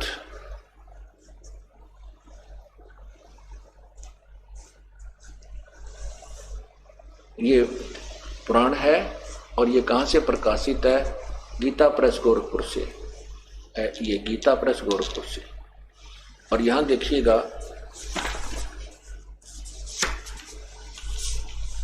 संक्षिप्त श्रीमद् देवी भागवत, और संपादक हैं हनुमान प्रसाद पोदार चिमन लाल गोस्वामी। इसके प्रकाशक कौन है ये देखिए। प्रकाशक में मुद्रक गीता प्रेस गोरखपुर, गोविंद भवन कार्यालय कलकत्ता का संस्थान। इसके अंदर पृष्ठ नंबर 28-29 पर आप देखिएगा, ये देखिएगा पृष्ठ 28, और ये है संक्षिप्त देवी भागवत, और ये है पहला सकंद। व्यास जी का वन में जाना और नारद जी का मिलना और देवी की उपासना के लिए कहना। ये देखिए, यहां से देखिएगा पृष्ठ 28 पे। नारद जी ने कहा महाभाग व्यास जी, तुम इस विषय में जो पूछ रहे हो ठीक यही प्रसन्न मेरे पिताजी ने, नारद जी कह रहे हैं मेरे पिताजी ने अर्थात ब्रह्मा जी ने भगवान श्री हरि विष्णु जी से किया था। देव आदि देव, ओहो देखियो, देव आदि देव भगवान जगत के स्वामी हैं। लक्ष्मी जी उनकी सेवा में उपस्थित रहती हैं। दिव्य कौस्तुभमणि उनकी शोभा बढ़ाती है। वे शंख चक्र और गदा के लिए रहते हैं। पीतंबर धारण करते हैं। 4 भुजाएं हैं। वक्षस्थल पर श्रीवत्स चिन्ह चमकता रहता है। वे चराचर जगत के आश्रयदाता हैं। जगत गुरु एवं देवताओं के भी देवता हैं। ऐसे जगत प्रभु भगवान श्री हरि महान तप कर रहे थे। अब देखना विचार करके ध्यान से, जिन भगवानों को हम पता नहीं क्या मानते थे उनकी हिस्ट्री पढ़िए, उनका जीवन चरित्र पढ़िए। ऐसे जगत प्रभु श्री हरि महान तप कर रहे थे। उनकी समाधि लगी थी। यह देखकर मेरे पिता ब्रह्मा जी को बड़ा आश्चर्य हुआ। अतः उन्होंने उनसे जानने की इच्छा प्रकट की। ब्रह्मा जी ने पूछा, प्रभु आप देवताओं के भी अध्यक्ष, जगत के स्वामी, भूत भविष्य एवं वर्तमान के सभी जीवों को एकमात्र शासक हैं। भगवान फिर आप क्यों तपस्या कर रहे हैं? विष्णु जी को कह रहे हैं ब्रह्मा जी। और किस देवता की आराधना में ध्यान मगन है? मुझे असीम आश्चर्य हो रहा है कि आप देवेश्वर एवं सारे संसार के शासक होते हुए भी समाधि लगाए बैठे हैं। नीचे देखिएगा। ब्रह्मा जी के विनीत वचन सुनकर भगवान श्री हरि अर्थात विष्णु जी उनसे कहने लगे, ब्रह्मन सावधान होकर सुनो, मैं अपने मन का विचार व्यक्त करता हूं। देवता, दानव और मानव सब यही जानते हैं कि तुम सृष्टि करते हो, मैं पालन करता हूं और संहार क्या करते हैं। किंतु फिर भी वेद के परंपरागामी पुरुष अपनी युक्ति से सिद्ध करते हैं कि रचने, पालने और संहार करने की यह योग्यता जो हमें मिली है वो उसकी अधिष्ठात्री शक्ति देवी है, दुर्गा है। वे कहते हैं कि संसार की सृष्टि करने के लिए तुम में राजसी शक्ति का संचार हुआ है, मुझे सात्विक शक्ति मिली है और रुद्र में तामसी शक्ति का आविर्भाव हुआ है। उस शक्ति के अभाव से तुम इस संसार की सृष्टि नहीं कर सकते, मैं पालन करने में सफल नहीं हो सकता और रुद्र से संहार कार्य भी होना भी संभव नहीं है। ब्रह्मा जी हम सभी उस शक्ति के सहारे ही अपने कार्य में सदा सफल होते हैं आए हैं। सुवर्त प्रत्यक्ष और परोक्ष दोनों उदाहरण मैं तुम्हारे सामने रखता हूं, सुनो। यह निश्चय बात है कि उस शक्ति के अधीन होकर ही मैं प्रलय काल में इस शेष नाग की सैया पर सोता हूँ। यदि वो बेहोश कर देती है मुझे और सृष्टि करने का अवसर आते ही जाग जाता हूँ। मैं सदा तप करने में लगा रहता हूँ। उस शक्ति के शासन से कभी मुक्त नहीं रहता।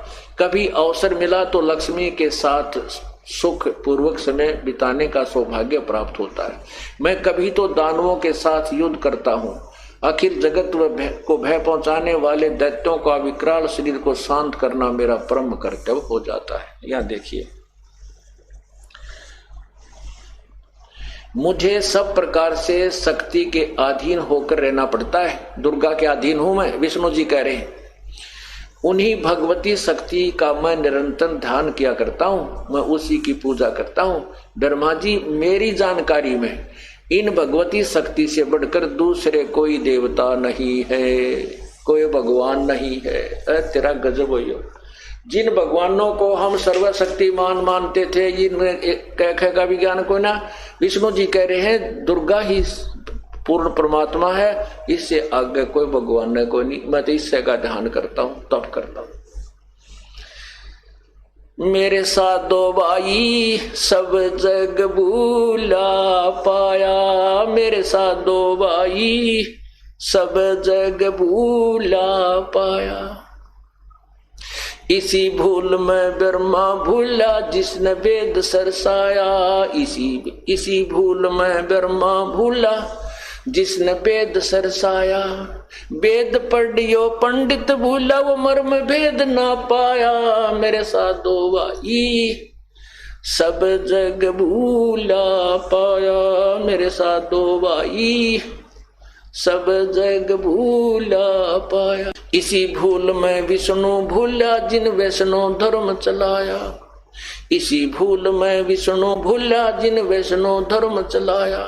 तीर्थ व्रत का बांध महात्म बहुविध जीव फसाया। मेरे साधो भाई सब जग भूला पाया। मेरे साधो भाई सब जग भूला पाया।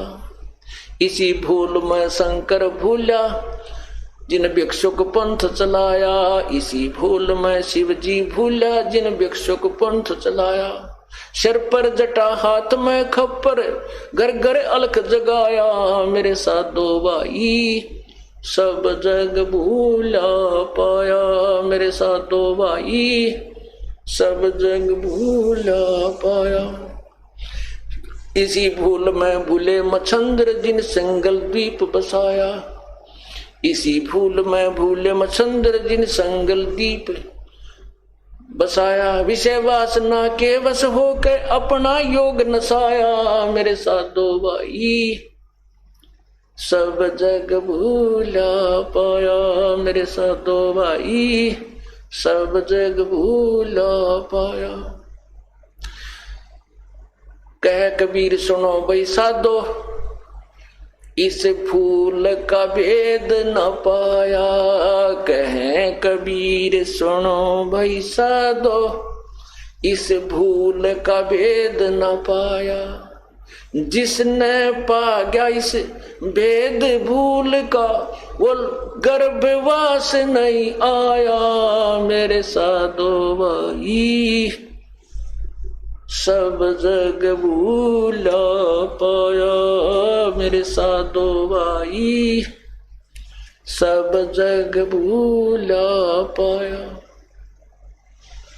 पुण्यात्माओं ये सदग्रंथ मैंने ढेर सारे रखे यहाँ पर, सभी महापुरुषों के चारों वेद गीता जी तो जो है पुराण भी तकरीबन सारे ही और अन्य संतों के द्वारा लिखी हुई पुस्तकें भी यहाँ पर विद्वान रखते हम। यदि ये दास सीधा कह देता ये बात कि विष्णु जी को कोई ज्ञान नहीं है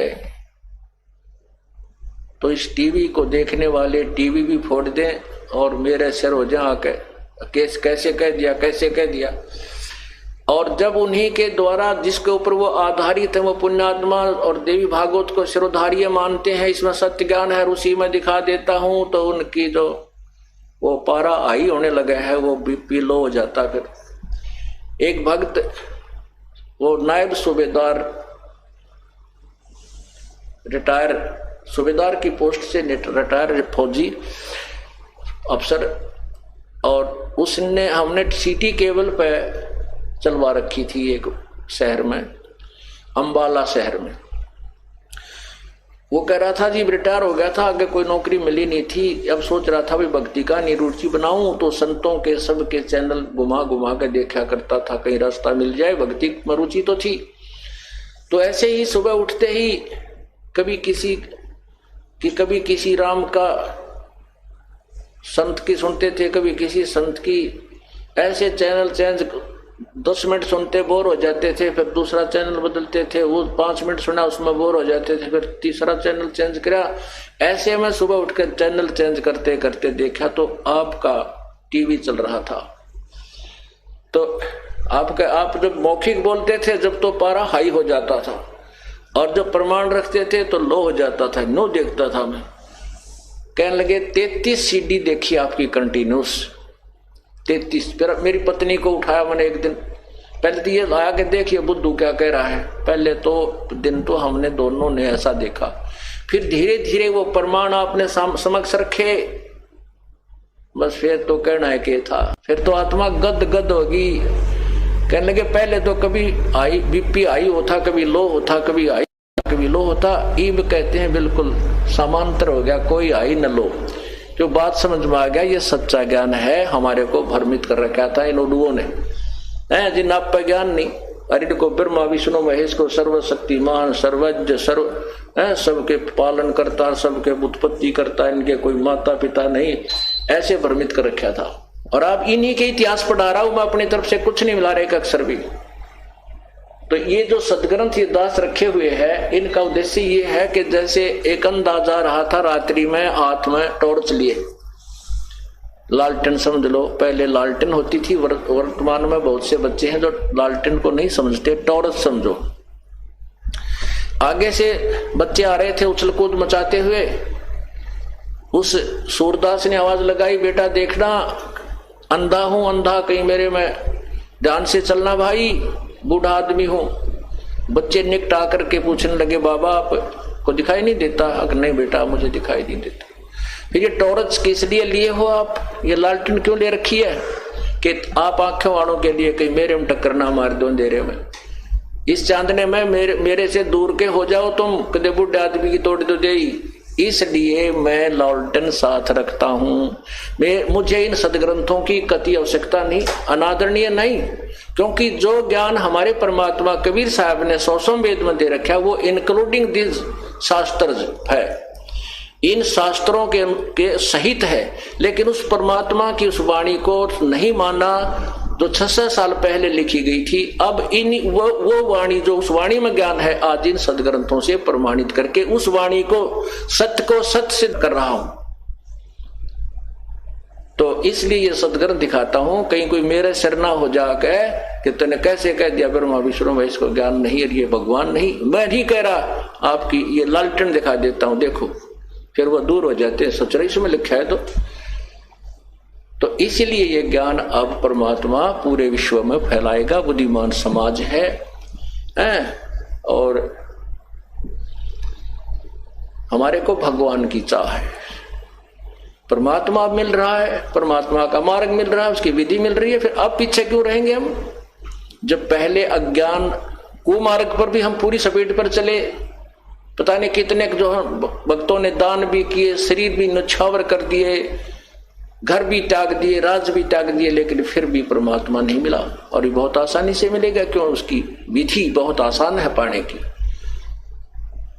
परमात्मा के पाने में कर्म योग ही माना गया है, कर्म संन्यास नहीं। अब कर्म योग ये नहीं होता कि शादी ना करावे वही शादी करा लेना, बाल बच्चे हो जाए उसी को कर्म योग कहते नहीं।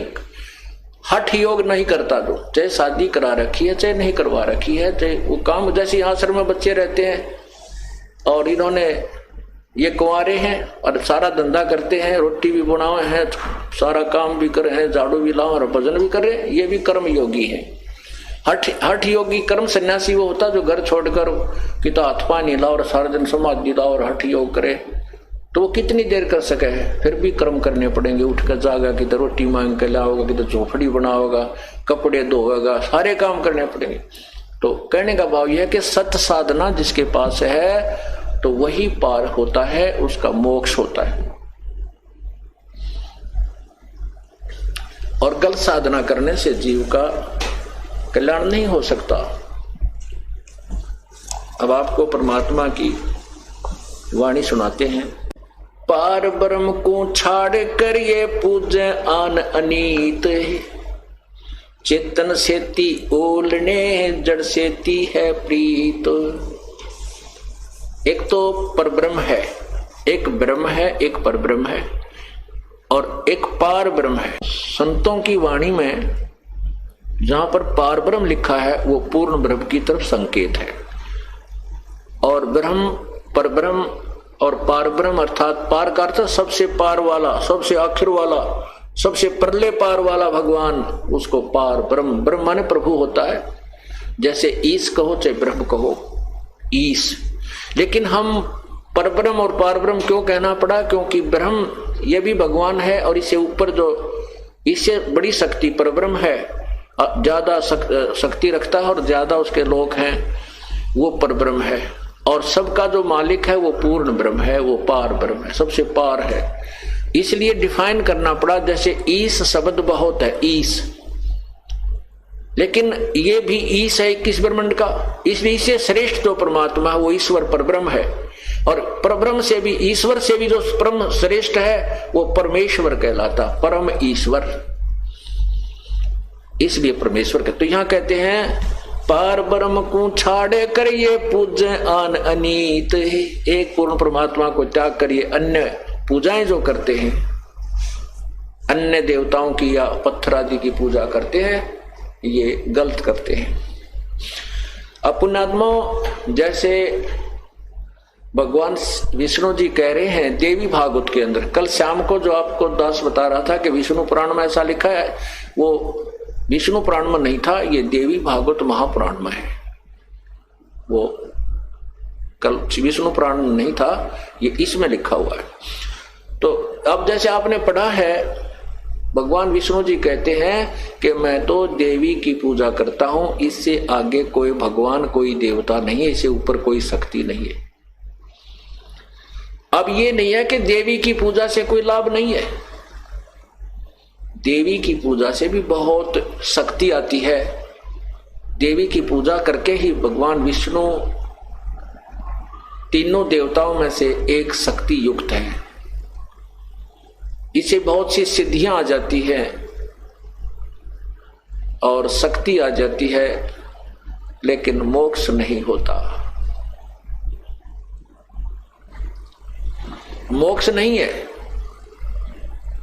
तो यहां क्या बताते हैं कि पार ब्रह्म को छाड़े करिए पूज आन अनीत, चेतन सेती ओलने फिर जड़ सेती है प्रीत। अब आखिर में कहां लाकर के छोड़ दिया इन अज्ञानी संतों ने, पत्थर की मूर्ति की पूजा के ऊपर हमें आधारित कर दिया। परमात्मा कबीर जी कहते हैं मूर्ति बुरी नहीं है, मूर्ति की पूजा करते हैं वो जीवन व्यर्थ कर रहे हैं।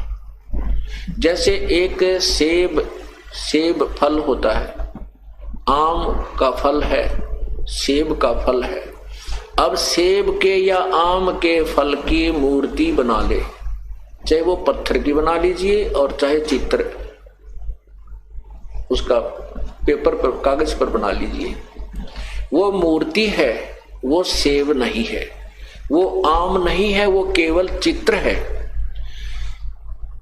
और उसके चित्र के ऊपर आधारित रहने से ना सेब का गुण मिल सकता और ना आम का गुण मिल सकता। वो चित्र बुरा नहीं है, वो चित्र तो प्रेरणा देता है कि ये फल ऐसा स्वादिष्ट है, इसमें ये गुण है। उसको प्राप्त कैसे करना है, वो कहाँ मिलता है, वो ज्ञान अलग है।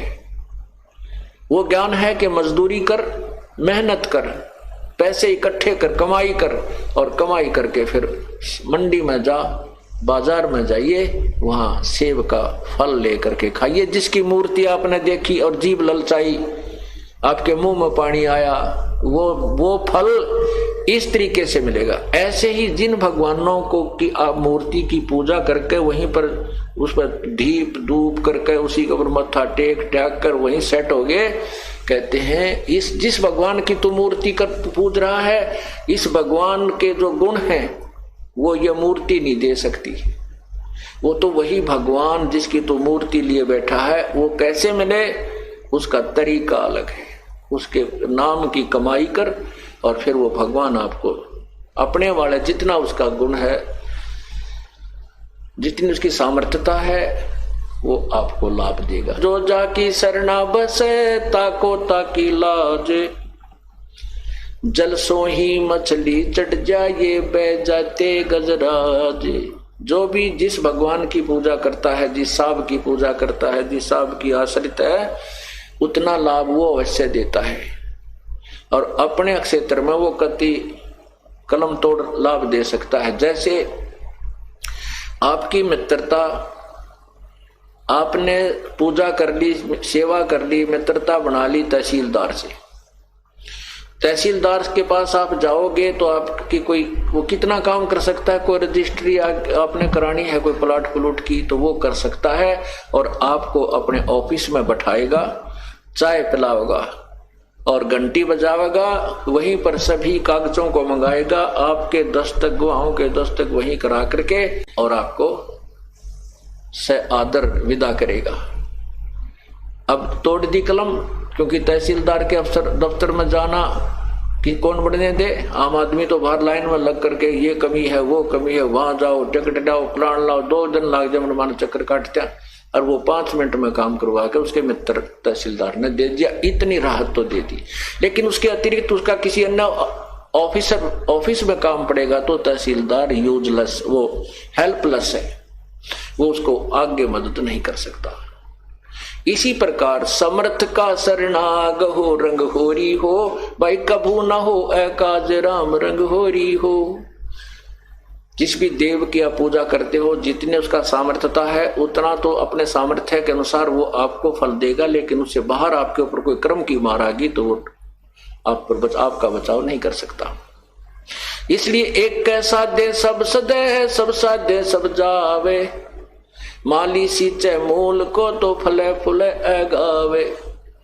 जैसे आपने गीता जी अध्याय नंबर 15 के श्लोक 1 से लेकर 4 में पढ़ा है कि उल्टा लटका हुआ है संसार रूपी वृक्ष है, इसकी ऊपर को जड़ वो तो पूर्ण परमात्मा है और नीचे को तीनों गुण रूपी शाखा है, नीचे को तीनों गुण रूपी शाखा है। तीनों गुण कौन? रजगुण ब्रह्मा, सतगुण विष्णु, तम गुण शिव जी। और इसको जो संत तत्व से जानता है, सब सर्वांग सहित सभी पार्ट्स ऑफ द ट्री, उस संसार रूपी वृक्ष के जो सभी पार्ट के विषय में बता दे, स वेदविद, वो तत्वदर्शी संत है। तो इतना ही कहा है परमात्मा ने कि इसमें न तो किसी देव को छोटा बड़ा बताया है, लेकिन उनकी स्थिति से परिचित करा है। ये देखिएगा, ये उल्टा लटका हुआ संसार रूपी वृक्ष है। ये देखो, ये उल्टा लटका हुआ संसार रूपी वृक्ष है और इसका जो है ऊपर को जड़ है, ये ऊपर को जड़ है, ये तो पूर्ण परमात्मा है, पूर्ण ब्रह्म है।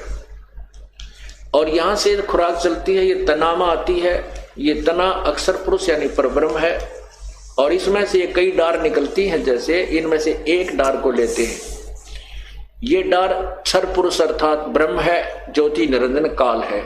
इसके 3 पुत्र, 3 शाखाएं हैं संसार रूपी वृक्ष की, तो रजगुण ब्रह्मा, सतगुण विष्णु, तमगुण शिव जी, और ये पात रूप संसार। जो संत इस संसार रूपी वृक्ष के पूरे पार्ट्स को बता देता है, स वेदविद, परमात्मा ने अपने सौसम वेद में बताया है। देखिए, कबीर साहब ने कहा है, कबीर अक्षर पुरुष एक पेड़ है, निरंजन वा की डार, और तीनों देवा शाखा है, ये पात रूप संसार। और यही गीता जी अध्याय नंबर 15 के श्लोक नंबर 1 से 4 तथा श्लोक नंबर 16 और 17 में प्रमाण है। अब हम क्या कर रहे हैं? हमने उस मूल परमात्मा की पूजा करनी चाहिए। जड़ की, जैसे हम कोई पौधा लाए आम का और उसको जमीन में जड़ की तरफ से लगाएंगे, जड़ जमीन में दबाएंगे, गाड़ेंगे और फिर उसकी पूजा, उसकी सिंचाई करेंगे, तो वो जड़ से, जो जड़ में पानी हम डालेंगे, सिंचाई जो जड़ की पूजा करेंगे, तो वहां से जड़ से आहार चलेगा, वो आहार तना में जाएगा, तना से डार में जाएगा, डार से शाखाओं में जाएगा और शाखा के बाद फिर पत्तों में जाएगा। परमात्मा ने बताया कि अक्षर पुरुष एक पेड़ है, क्योंकि जमीन से बाहर जो दृष्टिगोचर होता है उसी को हम वृक्ष मानते हैं।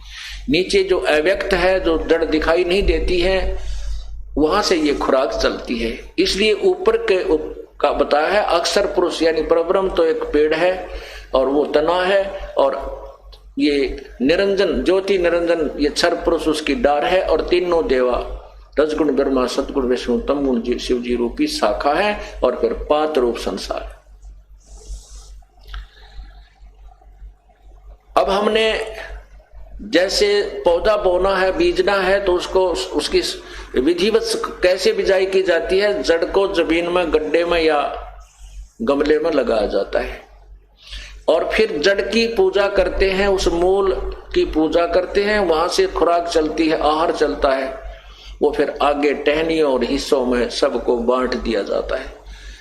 अब देखो, परमात्मा ने हमें कितना अच्छी तरह समझाया है कि हम कैसे कर रहे हैं, हम गलत कर रहे हैं, हमने कैसे करना चाहिए था। हमने टहनियों की तरफ से उस पौधे को बीज रखा है, जबकि हमने उसको जड़ की तरफ से बीजना चाहिए था। इसलिए इस साधना के करने वालों को मूर्ख लिखा है गीता जी अध्याय नंबर 7 के श्लोक 12 से 15 में।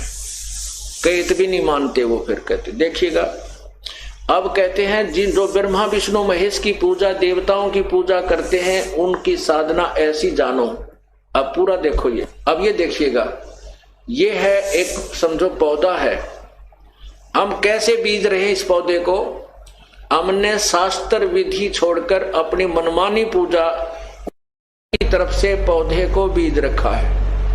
टहनी तो गाड़ रखी है गड्ढे में, गमले में, और ऊपर न जड़ कर दी, और टहनियों में पानी डाल रहे हैं, ये टहनी भी गल जाती हैं और पौधा भी सूख जाता है। हमारा भक्ति रूपी पौधा सूख चुका है क्योंकि हम शास्त्र विधि त्याग कर मनमानी पूजा करें। और कुछ नहीं छोड़ना, ना ब्रह्मा विष्णु महेश के बारे में कोई गलत बताते हैं परमात्मा, ना ये दास बताता है। केवल इस पौधे को, भक्ति रूपी पौधे को ऐसे बीजने की प्रार्थना करते हैं। ये देखिए, ये पौधा है, ये जड़ है, ये देखिएगा, ये पौधा जड़ जमीन में लगा रखी है। इसकी पूजा की जाए, सिंचाई की जाए तो यहां से खुराक चलेगी, यहां चलेगी, ब्रह्मा विष्णु महेश तीनों शाखा में जाएगी। हम तो यहां पर हैं, तो इन ब्रह्मा विष्णु महेश से ही हमें मिलेगी, क्योंकि ये इस संसार रूपी वृक्ष के अंग हैं और वो इंपॉर्टेंट अंग है कि हमें इन्हीं से लाभ होगा। इसलिए इनको तोड़ देना या काट कर अलग कर देने के लिए सलाह नहीं दी जा सकती। अर्थात हम ब्रह्मा विष्णु महेश से अलग करने के लिए आपको कभी नहीं कहते, लेकिन आपने जो साधना गलत कर रखी है वही बताते हैं। अब हम इस परमात्मा की पूजा करेंगे तो यही से खुराक हमारा कर्म बनेगा, और हमारा जो कर्म होगा वो ब्रह्मा विष्णु महेश ही हमें देंगे, और कोई हमें नहीं दे सकता। और ब्रह्मा विष्णु महेश हमारा केवल वर्क डन ही देंगे, उसमें कम और ज्यादा न्यून अधिक नहीं कर सकते, इनके पास कोई पावर नहीं है। अब देखिएगा, परमात्मा कहते हैं एक कैसा दे सब सदे, एक कैसा दे सब सदे, सब साधे सब जावे। सब साध्य हैं, ये हम सब साधन लगे हैं, माता भी, मसाणी भी, भूत भी, पितर भी, गुड़गमाड़ी भी, फलाने वाली भी, गंगा जी वाली भी, फलाने सब साधन लगे और सब गई, कोई काम नहीं आई। सब साध्य सब जावे, माली सिंचे मूल को, फले फूले ए गाए। यही प्रमाण गीता जी के अध्याय नंबर 3, 10 से 15 में स्पष्ट किया है। देखिएगा, आपको कितना निर्णायक ज्ञान अपने सदग्रंथों का बताते हैं। ये देखिएगा, ये है श्रीमद् भगवत गीता, और इसके अध्याय नंबर 3 के अध्याय नंबर 3 और ये श्लोक नंबर 10 से आपको सुनाना शुरू करते हैं। ये 10 है कि प्रजापति ब्रह्मा ने कल्प के आदि में यज्ञ सहित प्रजाओं को रचकर उनसे कहा, तुम लोग इस यज्ञ के द्वारा वृद्धि को प्राप्त हो जाओ हो। यह यज्ञ तुम लोगों को इच्छित भोग प्रदान करने वाला हो। इस यज्ञ के द्वारा देवताओं को उन्नत करो। ओए होए, इस यज्ञ के द्वारा देवताओं को उन्नत करो और वो देवता तुम लोगों को उन्नत करें। इस प्रकार निस्वार्थ भाव से एक दूसरे को उन्नत करते हुए तुम लोग परम कल्याण को प्राप्त हो जाओगे। अब क्या बताते हैं, आगे देखना। 12 श्लोक में लिखा है कि यज्ञ के द्वारा बढ़ाए हुए देवता तुम लोगों को बिना मांगे ही इच्छित भोग निश्चय ही देते रहेंगे। उन देवताओं के दिए हुए भोगों को जो पुरुष उनको बिना दिए स्वयं ही भोगता है वह तो चोर है। अब ये क्या बताया है इस पवित्र गीता जी के अध्याय नंबर 10 से लेकर के और 12 में 11-12 में आपको बताते हैं और इसको प्रमाण से समझाते हैं। इसमें कहा है कि तुम यज्ञ के द्वारा, यज्ञ माने पूजा, धार्मिक अनुष्ठान को यज्ञ कहते हैं, देवताओं को उन्नत करो। ओए होए। और अब आगे थोड़ा सा और पढ़ लेते, 15 तक जाकर पढ़ के फिर समझ में अच्छी तरह आ जाएगा। अब 13 में देखिएगा, अध्याय नंबर 13, इसका अनुवाद देखिए। यज्ञ से बचे हुए अन्न को खाने वाले श्रेष्ठ पुरुष सब पापों से मुक्त हो जाते हैं, और जो पापी लोग अपना शरीर पोषण करने के लिए ही अन्न पकाते हैं वे तो पाप को ही खाते हैं। क्या भावार्थ है कि जैसे परमात्मा ने आपके पूर्व जन्म में किए हुए पुण्यों के आधार पर धन दिया है, आपको जो आपका रोजगार दिया है, उसमें से यदि आप धार्मिक अनुष्ठानों पर नहीं लगाते विधिवत पूर्ण संत के माध्यम से, क्योंकि गुरु बिन माला फेरते गुरु बिन देते दान, गुरु बिन दोनों निष्फल हैं चाहे पूछो वेद पुराण, तो भी वो आपकी साधना व्यर्थ है। तो यहाँ पर शास्त्र अनुकूल साधना करने के लिए निर्देश और वो बताए जा रहे हैं। तो जो उस धन में से परमात्मा के नाम पर पूजा अर्थात पूर्ण परमात्मा की साधना नहीं करते, उसके पूर्ण गुरु बना करके साधना नहीं करते, यज्ञ नहीं करते, तो वो अपना जीवन व्यर्थ कर रहे हैं। कहते हैं इस धार्मिक अनुष्ठान के द्वारा, क्योंकि मूल की सिंचाई करने से, पूर्ण परमात्मा की भक्ति करने से जो हम यज्ञ साधनाएं करते हैं, उनसे ये देवता उन्नत होते हैं। ये तीनों देवता रूपी शाखा टहनियां ये प्रफुल्लित होती हैं और उन्नत हुए देवता फिर तुम्हें उन्नत करते हैं, उन टहनियां का फल लगते हैं, उन फलों से फिर आपका गुजारा होता है।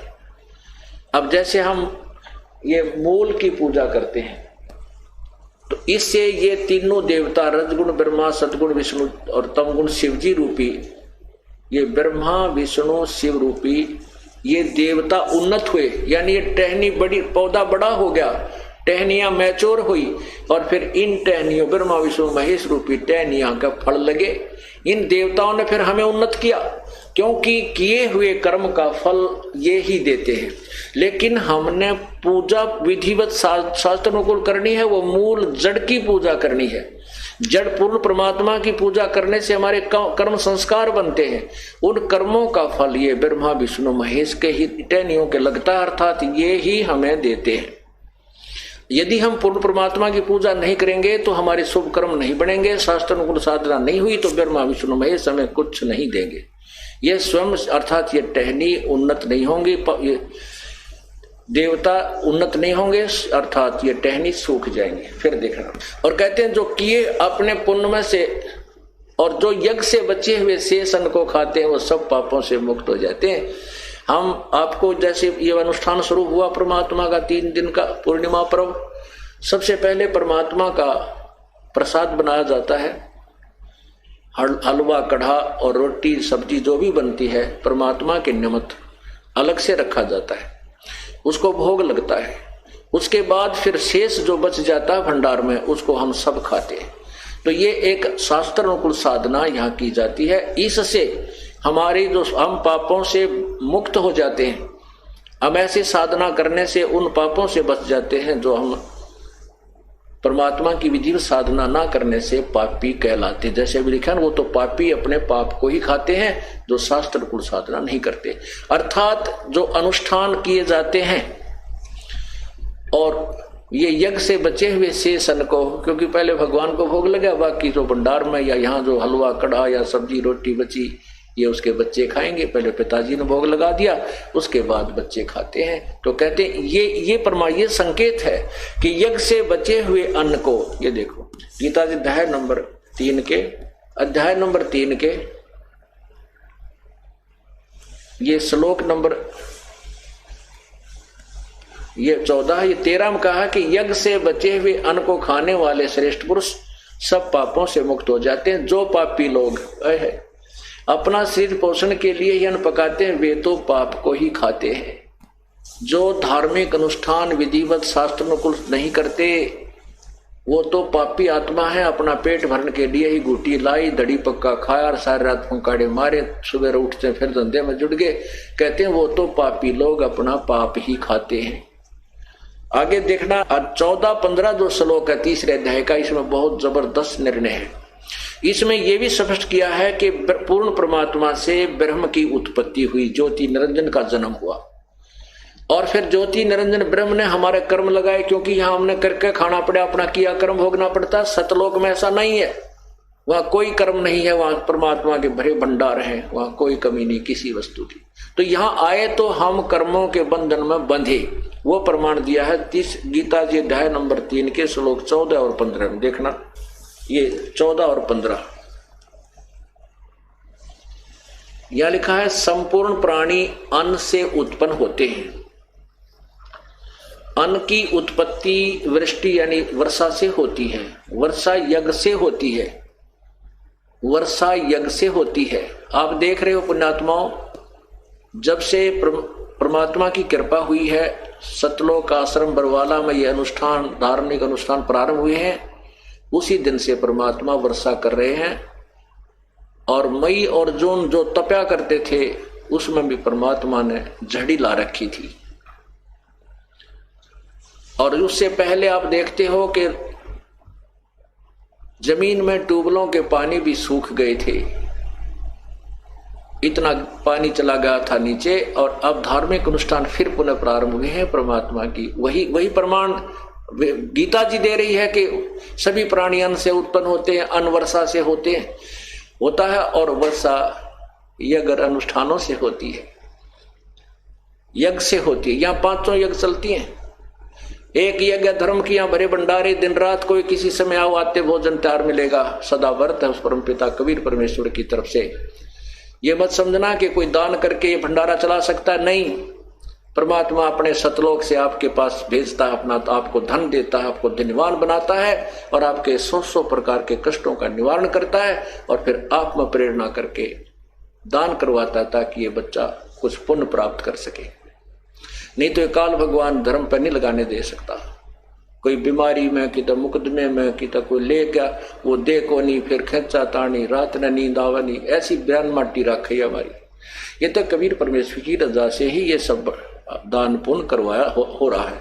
तो यहाँ एक यज्ञ है धर्म की, ये धर्म भंडारा दिन रात चलता है।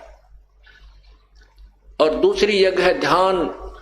सतलोक आश्रम में आने के बाद केवल परमात्मा की चर्चा ही चलती है, उसी का ध्यान, उसी की चिंतन बना रहता है। और तीसरी यज्ञ हवन की, यहाँ पर दिन रात अखंड ज्योतें चलती हैं परमात्मा की। और जिस दिन ये 3 दिन समागम चलता है तो इसमें प्रत्येक भक्त की जिसका भी वो पाठ होता है अखंड, एक ज्योति अलग से चलाई जाती है। जैसे 100 पाठ हैं तो 100 ज्योत चलेंगी, 200 पाठ हैं तो 200 ज्योतों का चलती है। एक ज्योति में 3 दिन लगभग 1 किलो घी हवन हो जाता है। अब आप देख लो, जहाँ 100 पाठ हैं, 200 पाठ हैं तो कितना क्या किलो घी यहाँ पर हवन हो जाता है। तो ये हवन यज्ञ भी चलता है। तीसरी यज्ञ हवन की, चौथी यज्ञ प्रणाम। फिर यहाँ परमात्मा को हम प्रणाम करते हैं, ये भी एक यज्ञ के तुल्य है। और 5वीं यज्ञ ये तत्व ज्ञान का प्रचार, 5वीं यज्ञ ज्ञान की है। ये भी 5 यज्ञ यहाँ चल रही होती है। इसलिए परमात्मा यहाँ वाणी में कह रहा है, देखिएगा गीता जी अध्याय नंबर 3 के और श्लोक नंबर 14 और 15 में स्टार्ट है 14 का। संपूर्ण प्राणी प्रसन्न अन्न से उत्पन्न होते हैं, अन्न की उत्पत्ति वृष्टि से होती है, वृष्टि यज्ञ से, वर्षा यज्ञ से होती है। और देखना, यज्ञ विहित कर्मों से उत्पन्न होने वाले हैं, यानी विहित माने शास्त्र अनुकूल साधनों से, जो शास्त्र अनुकूल विधि से, शास्त्र अनुकूल साधना जो की जाती है वही कर्म काउंटिंग में होते हैं, अन्यथा नहीं। वही धार्मिक कर्म सही माने जाते हैं जो शास्त्र अनुकूल यानी विहित माने शास्त्र अनुकूल जो कर्म होते हैं वही मान्य होते हैं। ये देखना, यज्ञ कर्म सम उद्भव विहित कर्मों से उत्पन्न होने वाला है। और कर्म समुदाय को, यहां देखो इन्होंने कितनी गलती कर रखी है, ब्रह्मो उद्भवम, वेद से उत्पन्न लिख दिया। कर्मों को नो कहे वेद से उत्पन्न, नहीं, ये ब्रह्म है। और ब्रह्म से उद्भवम यानी ये कर्म जो हमने यहाँ करने पड़े ये काल से उत्पन्न हुए। इस काल के लोक में आए, ब्रह्म के लोक में आए तो हमने कर्म करने पड़े, नहीं तो अपने सतलोक में हम बिना किए भगवान दिया करता था। अब ये देखो, इन्होंने ब्रह्म का अर्थ वेद कर दिया। तेरा गजब, वेद माने यहां लिखना था ब्रह्म। ये ज्योति निरंजन किसे, अक्षरम उद्भवम, अविनाशी परमात्मा से उत्पन्न हुआ जान। ब्रह्म, ये जो ब्रह्म है, ये ब्रह्म यानी ज्योति निरंजन को आप अक्षर माने अविनाशी परमात्मा। अविनाशी परमात्मा कौन है? 15वें अध्याय के देखो, जैसे एक मिट्टी का प्याला, चीनी का सफेद कप होता चाय पीने का, और उसकी तुलना में स्टील का प्याला होता है, वो उसकी तुलना में स्टील का प्याला भी अक्सर कहलाता अविनाशी है, लेकिन वो भी अविनाशी नहीं है। जैसे गीता जी अध्याय नंबर 15 के श्लोक 16 में कहा है, क्षर पुरुष और अक्षर पुरुष ये दो, तुम इस परब्रह्म को अक्षर पुरुष मान बैठे हो, बस इस ब्रह्म की तुलना में अक्षर पुरुष वास्तव में अविनाशी नजर आता है, पर वास्तव में अविनाशी नहीं है। जैसे आपको कल परब्रह्म की आयु बताई थी, कैसे थी कि जैसे एक ब्रह्मा की आयु थी, बताई है आपको कि 1000 चतुर्युग, एक युग चतुर्युग में सतयुग, त्रेता, द्वापर, कलयुग, अर्थात चारों युगों की कुल वर्षों की जो काउंटिंग है 43,20,000 एक चतुर्युग की, 1008 चतुर्युग, उसको हम 1000 मानकर चला करते हैं। 1000 चतुर्युग का दिन ब्रह्मा का, इतनी रात, 30 दिन रात का महीना और 12 महीने का एक वर्ष, और 100 वर्ष की आयु ब्रह्मा जी की, और ब्रह्मा से 7 गुणी विष्णु की, विष्णु जी से 7 गुणी श्री शिव जी की, और ऐसे ऐसे 70,000 शिव जी मर जाते हैं तब एक ब्रह्म की मृत्यु होती है, और वो परब्रह्म का एक युग होता है। परब्रह्म का एक युग उस जिसको अक्षर पुरुष कहा है गीता जी के अध्याय नंबर 15 के श्लोक 16 में, उस अक्षर पुरुष यानी परब्रह्म का एक युग हो गया। ऐसे 1000 युग की परब्रह्म की रात, इतना ही दिन, 30 दिन रात का महीना, 12 महीने का वर्ष और 100 वर्ष की परब्रह्म की आयु, और फिर भी मृत्यु। इसलिए ये अविनाशी तो नजर आवे है, लेकिन अविनाशी वास्तव नहीं। इसलिए 15वें अध्याय के 17वें श्लोक में कहा है कि परमात्मा उत्तम पुरुषत्व अन्य, इन दोनों से कोई और ही है वो श्रेष्ठ भगवान, उसी को परमात्मा कहा जाता है, और वही तीनों लोकों में प्रवेश करके सबका धारण पोषण करता, वही अविनाशी प्रभु है।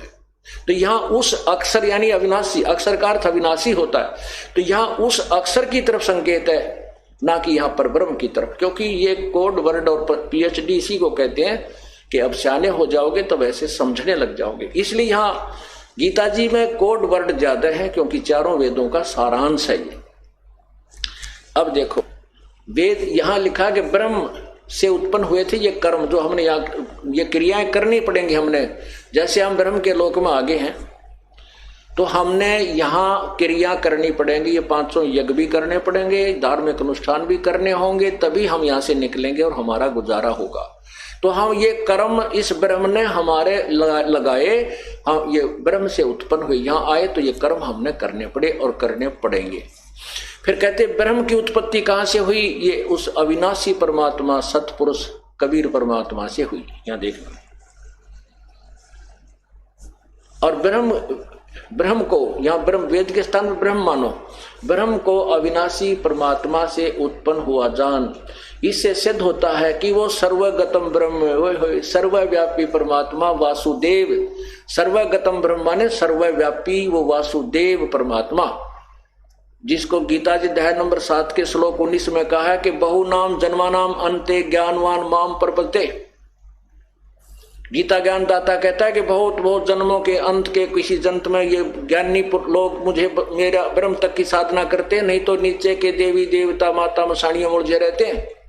और वासुदेव सर्वमिति स महात्मा सुदुर्लभ, जो सर्वगतम ब्रह्म के बारे में बताने वाला है, उस वासुदेव के बारे में बताने वाला है, सर्वशक्तिमान परमात्मा के विषय में क्या जानकारी देता है कि वही पूजा के योग्य है, वही सर्व का सृष्टि रचनहार है, वही अविनाशी है, उसी की पूजा से मोक्ष होगा। ऐसा महात्मा तो बड़ी मुश्किल से मिलेगा।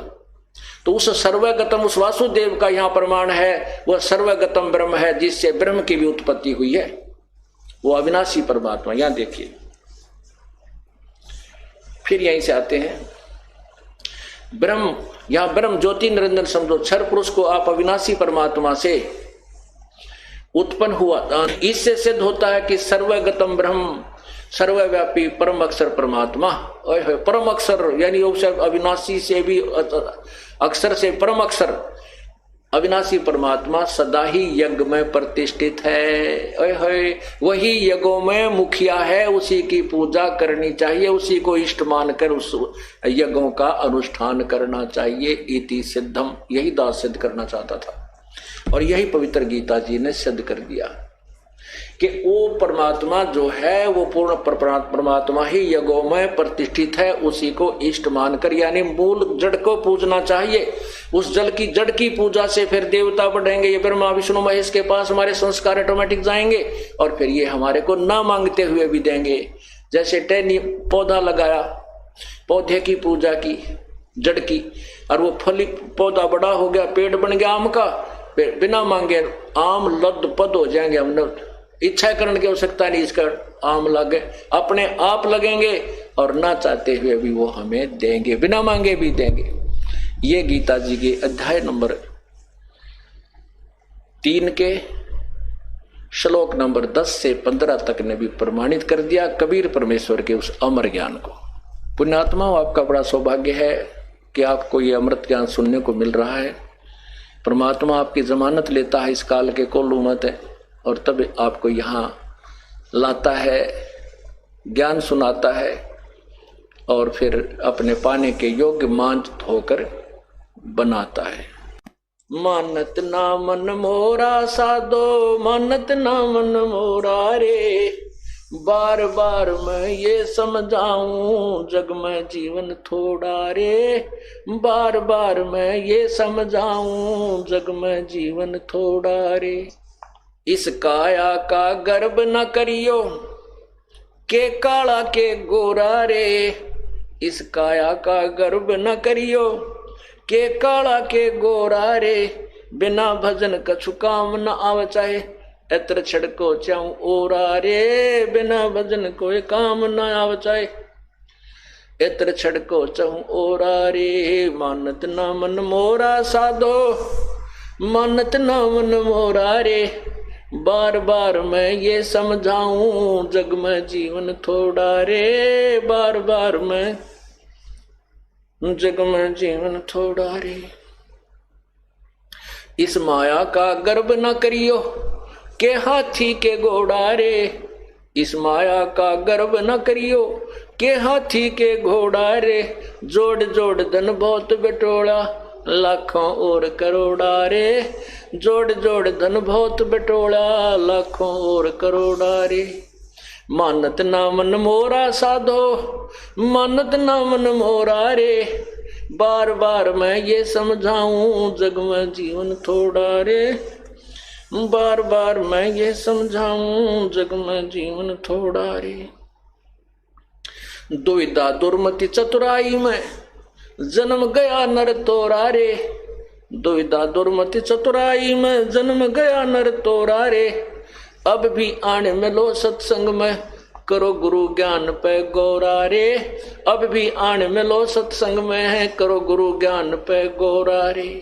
मानत ना मन मोरा साधो, मानत ना मन मोरा रे, बार बार मैं ये समझाऊं जग में जीवन थोड़ा रे, बार बार मैं ये समझाऊं जग में जीवन थोड़ा रे। शरण पड़े को गुरु संभाले जान का बालक भोला रे, शरण पड़े को गुरु संभाले जान का बालक भोला रे, कहे कबीर तुम चरण चित राखो जो सोई में डोरा रे, कहे कबीर तुम चरण चित राखो जो सोई में डोरा रे। मानत ना मन मोरा साधो, मानत ना मन मोरा रे, बार बार मैं ये समझाऊं जग में जीवन थोड़ा रे, बार बार मैं ये समझाऊं जग में जीवन थोड़ा रे। सत साहिब।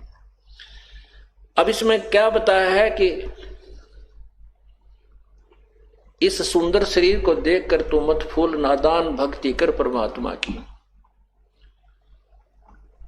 ये शरीर कुछ नहीं है तेरा। जैसे आपने कभी कुत्ता मरा हुआ देखा हो सड़क के ऊपर एक्सीडेंट में, उसकी आंत इतनी दूर तक वो कबाड़ गिरा हुआ होता है, उसकी तरफ देखा भी नहीं जाता। यही व्यवस्था अपने शरीर की है। ऊपर चाम लपेट रखा, अंदर same to same material work है। इस मिट्टी से हमने परमात्मा की प्राप्ति करनी है, इस मिट्टी से हमने सोना बनाना है। मानव शरीर वही मटेरियल है जो अन्य पशु पक्षियों से का बना है, लेकिन इसमें इतनी कृपा की है प्रभु ने कि हमें सद्बुद्धि दी है, बुद्धि दी है। अब हम इससे अपने परमात्मा को पा सकते हैं। आगे क्या बताते हैं कि दुविधा दुर्मति चतुराई में जन्म गया नर तोरारे। दुविधा और दुर्मति, दुविधा यूं है वे पता नहीं जी, पूजा हम करते थे कहीं इनको छोड़ दें और दूसरी करने लग जाएं, वो देवता इतना दुखी कर दें। वो तो दुखी करेंगे क्योंकि वो तो सुख देने वाले हैं नहीं, वो आप पर दुखी सारे, कल आपको बताया था। और ये परमात्मा ये सुख देगा, ये दुख देता ही नहीं, इसलिए ये दुर्मति तो हटा दो परमात्मा। और सभी सदग्रंथ गवा दे रहे हैं, साक्षी है इस बात के एक ही परमात्मा है जिसकी पूजा करनी चाहिए। दुर्मति यह है कि हम परमात्मा को चाहते ही नहीं, यही संसारिक सुखों को ज्यादा चाहते हैं। कहते हैं अब भी आन मिलो सत्संग में और करो गुरु ज्ञान पर गौरा। गौरा माने ध्यान दो, इस पर गौर करो। जो ज्ञान दिए जाते हैं परमात्मा कहते हैं ये बातें कहन सुन की नहीं है, ये कर पाड़ने की है। फिर क्या बताते, शरण पड़े को गुरु संभाले जाने का बोल को भोला रे। जैसे छोटा सा बालक होता, जैसे आपने सत्संग में यानी ज्ञान सुनने से पहले अज्ञानता में जो गलतियां होगी उनको प्रभु माफ कर देगा। बड़ा दयालु है कबीर परमेश्वर। वो ऐसे मानता है परमात्मा जैसे छोटा सा बच्चा 8-7 महीने का और 2-4 महीने का जो अपना चारपाई यानी झूले पर लटका रहता है, पालने में सोता रहता है, और फिर वो टट्टी पेशाब कर देता है। टट्टी पेशाब करके फिर अपने सारे कपड़े हाथ पा मार के उसको गीले लगते हैं, सर्दियों में ठंड लगती है, फिर वो रोने लगता है, भूखा भी हो जाता है। तब माँ आती है और वो समझ जाती है बच्चा क्यों रोया, भूखा हो गया होगा। जाके उठाती है तो उसने टट्टी और पेशाब करके सारे कपड़े भी खराब कर रखे होते हैं। तो माता जी को कोई क्रोध नहीं आता, गुस्सा नहीं करती। माँ को पता है कि इस बालक को ज्ञान नहीं, अनजान बच्चा है, तो उस बच्चे को, बेटा या बेटी को उठाती है और उसके सारे मल को साफ करती है, कपड़े धो के सुखा देती है, दूसरे कपड़े पहनाती है, फिर प्यार करती है, सीने से लगाती है, चूमती है, दूध पियाती है और लाड करती है। ऐसे ही कहते हैं शरण पड़े को गुरु संभाले जान का बालक भोला रे। जैसे आपने पहले जो गलतियां कर दी वो तो आपने उस बालक की तरह कर दी, और करके उन गलतियों के कर्म दंडों में फंस गए, अब रोने लग गए बुरी तरह, हाय मर गए हमारे नो क्यों हो गया, ऐसा क्यों हो गया। तो कहते हैं फिर वो परमात्मा यानी गुरु संत, उस परमात्मा का दास जो भेजा हुआ है आपको, वो फिर सत्संग रूपी ज्ञान से मांझ धो करके सीने से लगा लेता है, आपको परमात्मा के मिलने योग्य बना देता है, आपकी भक्ति करवाता है। आपका कितना कर्तव्य है कि कहे कबीर तुम चरण चित रखो जो सुई में डोरा रे। जैसे सुई में धागा डाल दिया जाता है वो उससे दूर नहीं हो सकता, साथ ही लटकता रहता है। तो आपने अपने गुरुदेव के चरणों में इतनी दृढ़ता से विश्वास दृढ़ करना पड़ेगा कि डगमग नहीं होना, फिर देखना परमात्मा के कमाल। सत साहिब।